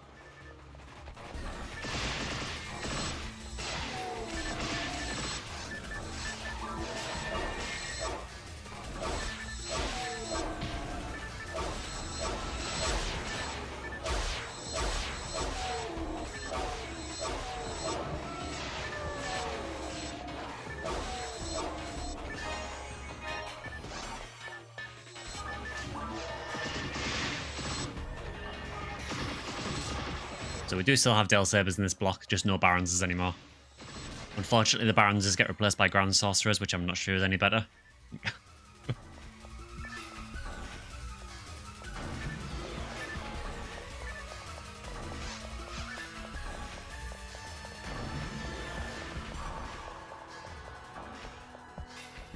This part's really brutal because it locks you in a little tiny part here.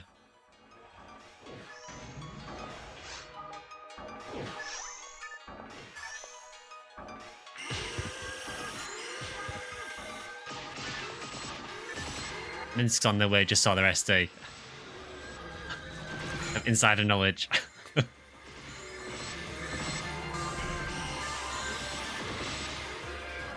Minsk is the cavalry.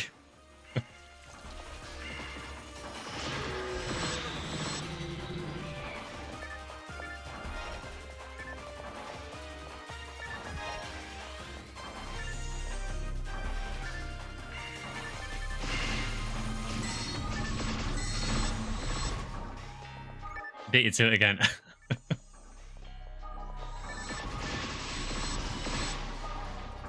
The good news is sorcerers don't have that much health. Downside is, you know, Megid.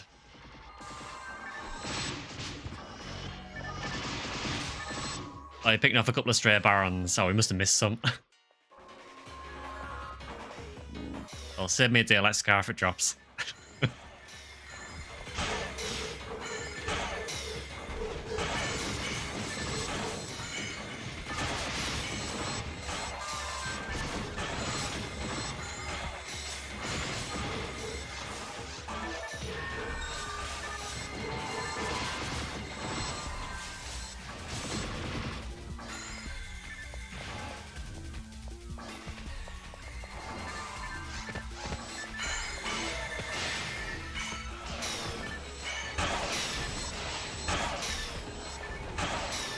Better to have higher defense or evade. Generally, I think defense is probably more useful, just because defense cuts the damage you take. Evade is an interesting one. So evade obviously increases the chance of you blocking an attack, which can be really useful, but it can also work against you as well.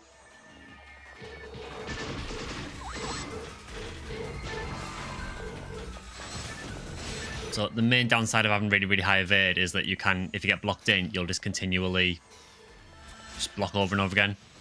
You won't actually be able to do anything because you'll get locked into the block animation. So it can be a downside having really high evade as well. Yeah, Raymal evade, exactly. Yeah, I believe, doesn't Raymal have the highest evade in the game?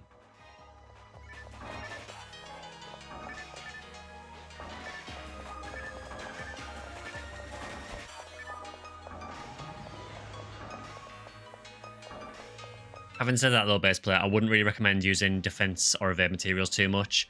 Check on the Ephinea wiki and see what your material plan is, but some classes need them, some don't.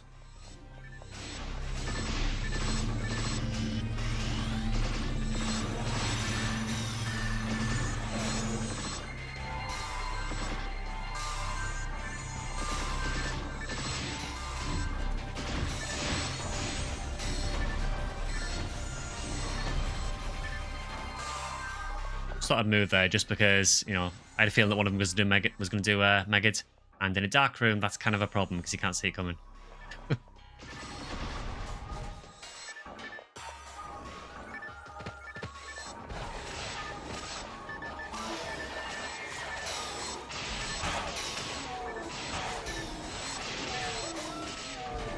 Yeah, honestly, it probably depends a lot on the class as well. So for a range, I would imagine evade's actually fairly useful because it means that you're not going to be near enemies a lot of the time anyway, so that kind of reduces the need for good defense.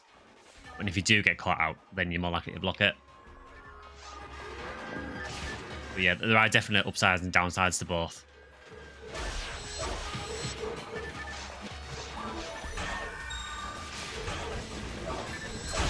Because the other downside to having high defense is if you reduce damage too much, you won't get knocked over. Because although there are certain attacks in the game that force knockovers, an example of that would be there's a stab that the Marissas do in episode 4, and that seems to always knock you over regardless of how much damage it does, from what I've seen. The general way it works is that I think it's if you take, it's either 20 or 25% damage. If you take that much damage, you'll get knocked over. So if you increase your defense, you're less likely to take that threshold, which means you're less likely to get knocked over. So there is downsides to both, but I probably feel like higher defense is generally more useful.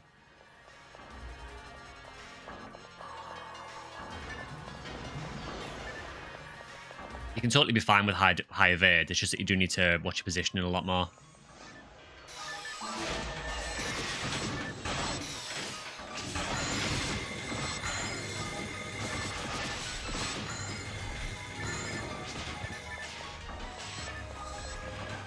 There's a special weapon on the ground. Dragon Slayer, of course. I mean, it's Skyly.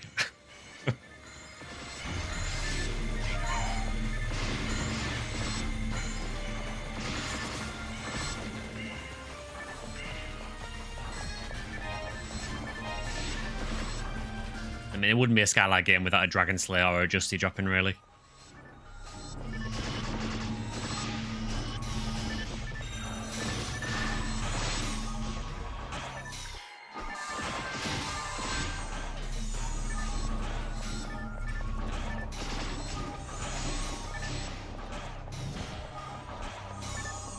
Ooh, mega double kill.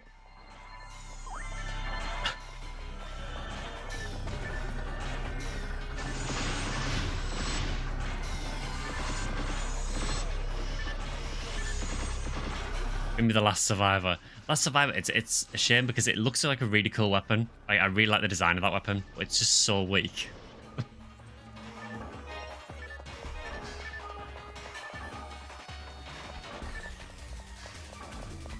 Last survivor is essentially like, you know, I want a chainsword. We have chainsword at home.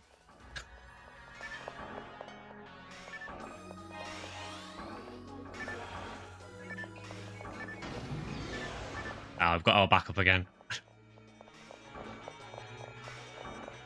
Yeah, it does, doesn't it? It makes the same sound as Zamba when you swing it. Zamba from Wish.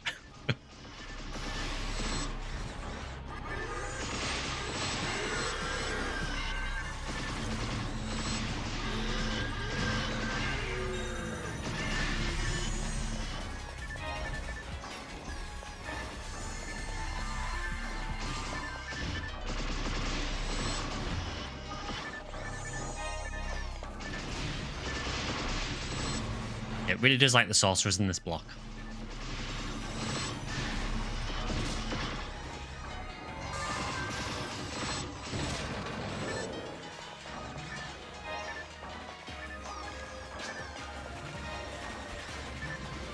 Yeah, I always do that on the sorcerers. I always hit the crystals instead of the actual sorcerer.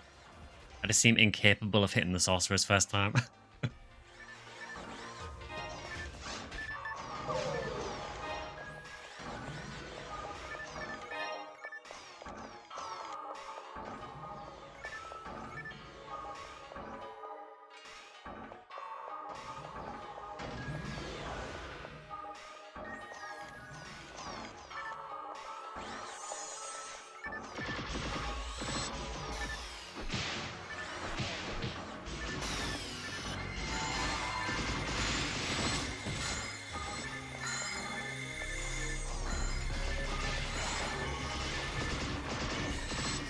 He says, and then immediately hits a sorcerer in the body first time.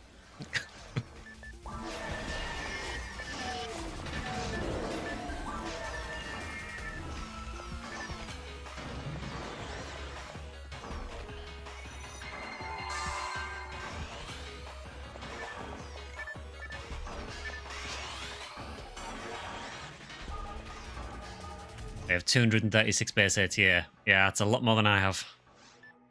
I have 195. The real strat is to slice the sorcerers. Yeah, kill them and the crystals at the same time, just for the disrespect.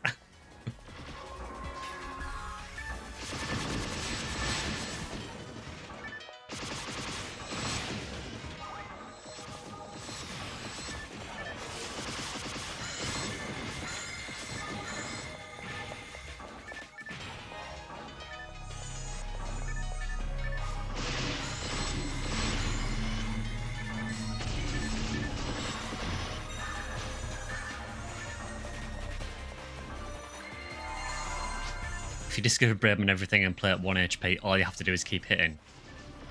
It simply don't get hit. That was an extremely close mega. I didn't even see that coming. Not really sure how I got away with that.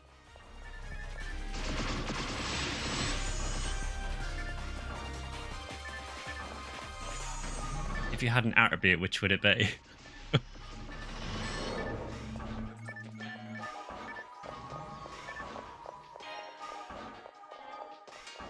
No shit, it's not really something I've ever thought about, to be honest.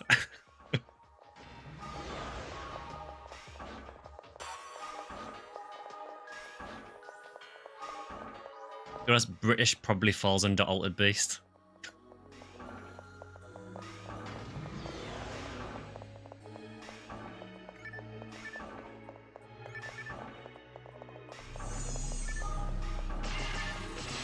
Investigative journalism at its finest.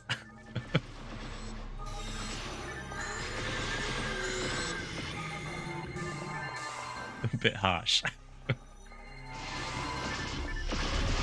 We get enough abuse online for being British, so we may as well embrace it.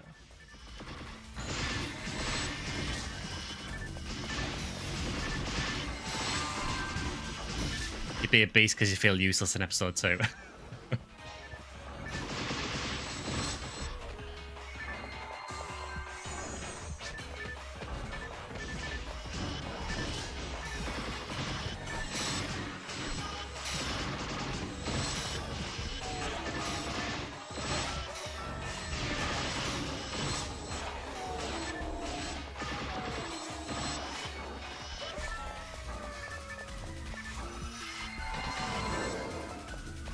ABs doesn't work on some mobs in tower.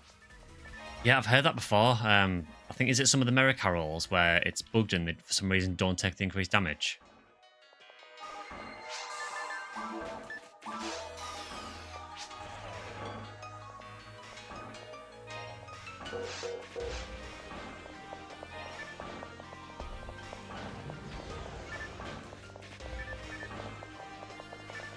Yeah, we just spread our influence everywhere and then leave you to deal with the mess.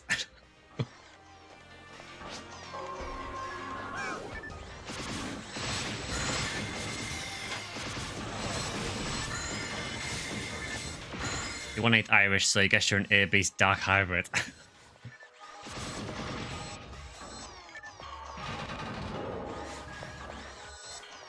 Oh, another banner. Please don't be a Psycho Wand. It's purple num card, they're hunting Psycho Wands, I can guarantee you. Yeah, purple num card, oof. My commiserations. Yeah, that's the second one today, I saw one earlier as well. And crazy considering it's like a 1 in 18,000 from a Nano Dragon. It's like one of the instances where you just don't want the Uber airdrop. Like, you do not want a purple num card. Just give me the photon drop instead.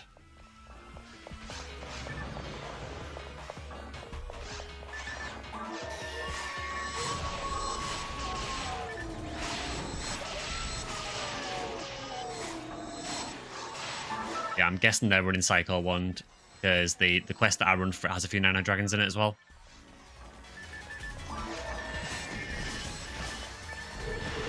You've got an Oran card. I've got a Skylight card on GameCube. I don't even remember finding it. I don't even know if it's a legit one. I think a friend might have gave me it, so it probably isn't. But yeah, they're basically just collector's weapons. They don't really have any use. Hi, Frenzy. You okay? Not too bad, thanks.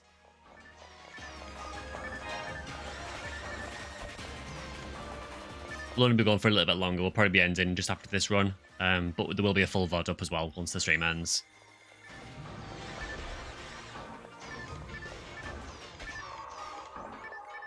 Should bring out the roars.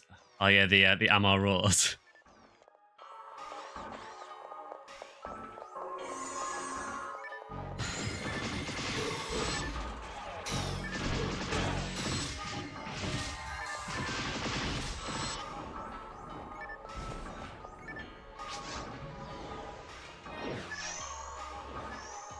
This is a very, very harsh part of the quest. It puts you in this tiny little box.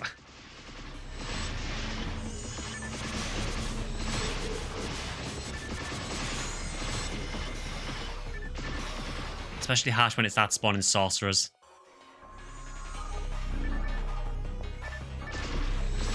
Cheers for that, best player. Yeah, so the Discord, I've actually just changed it to a community Discord, so the link should never change now. Because that was one of the really annoying things about it, is that the link kept expiring after like 7 days. So it should just stay the same now.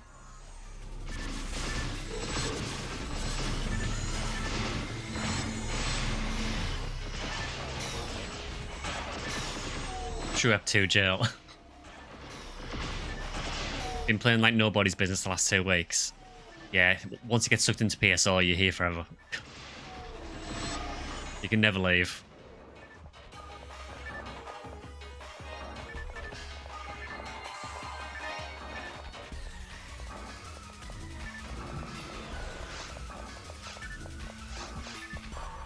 Managed to knock off another 100,000 experience already.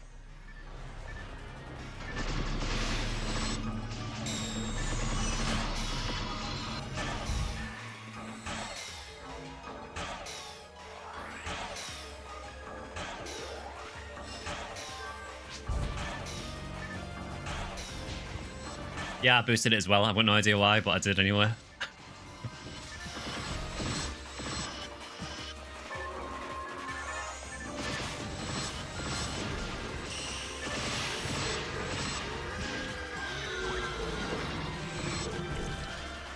No worries, Lulu. I think everyone does that in PSO.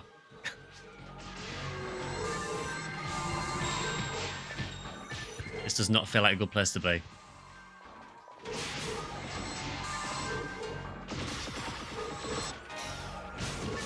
Yeah, PPDD again. Premature Photon Blast Discharge.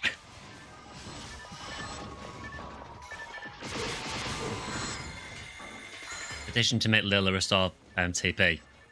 Yeah, I would love that. I'm kind of surprised they don't have it, to be honest, because it would just be such a benefit for forces and it would actually make it worth using.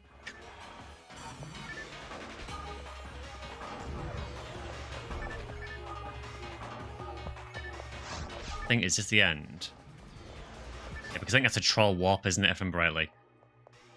I'm sure this is the most pointless warp in the in any quest. It literally just warps you to the boss portal, which is just across the corridor. Why did they even bother having that corridor?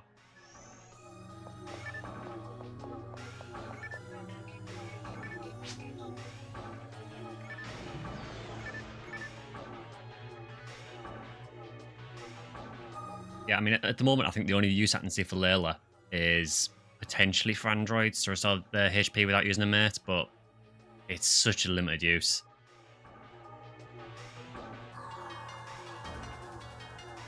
I think we'll kill this gold dragon, and then we'll probably end it after this. Mainly because my voice is starting to give out as well.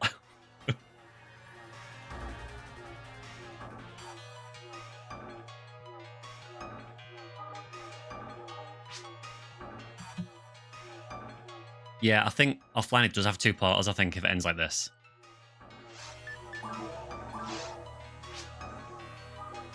Yeah, it does revive in a PB chain. I believe Mala and Eula does that as well.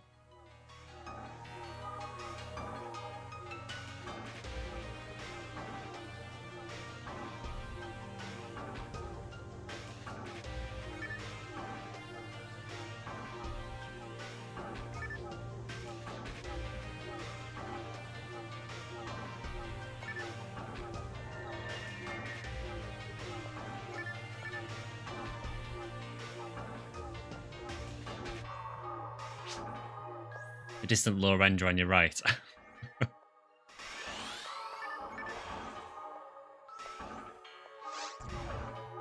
let's go and fight Gold Dragon again. This has been the Gold Dragon stream, really. You know, done it twice today, and we're talking about it earlier on as well.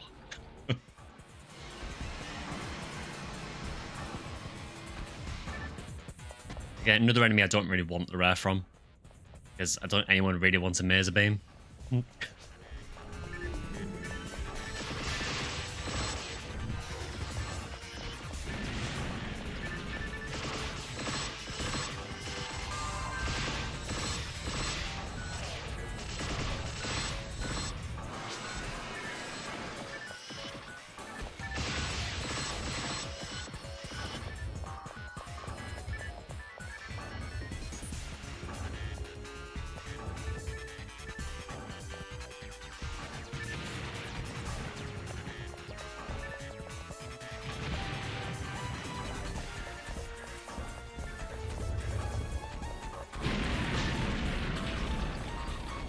One day I'll dodge that.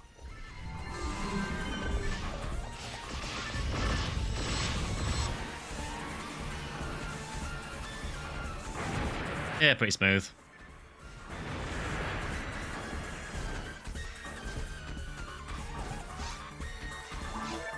Oh, thankfully no maze beam. We avoided it.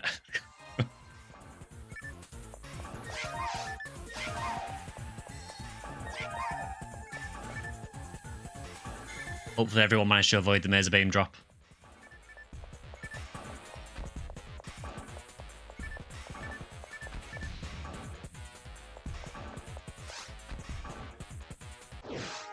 Yeah, Gold Dragon can be horrendous sometimes if it, particularly if it spams the ice breath. It's really hard in challenge mode as well, actually.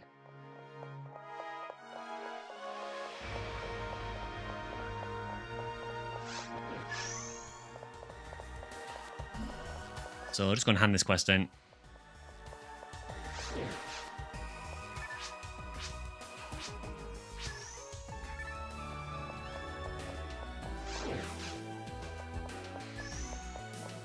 Yeah, nice to do some episode 2 for a change.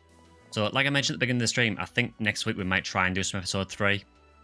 Hopefully, if anyone can get access to the online private server, I don't mind having some online matches. So we might try that next week. If we don't get any players, we can switch over to PSO episode 1 and 2. But it would be nice though if we can do some ep 3 for a change.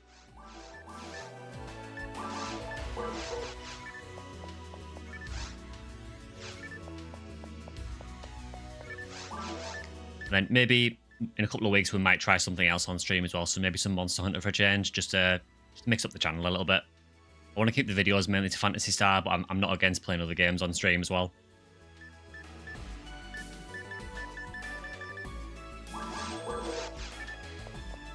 If you lost an item in the VR, you just ask the lab to turn off the AI so you could retrieve it, or is that too much logic?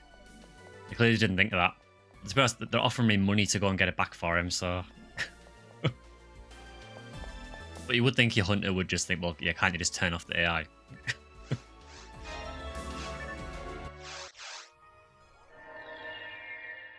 Yeah, so I think we'll end the stream there for today. So I think next week we'll do another stream, which will probably be some PSO and maybe some ep 3 as well.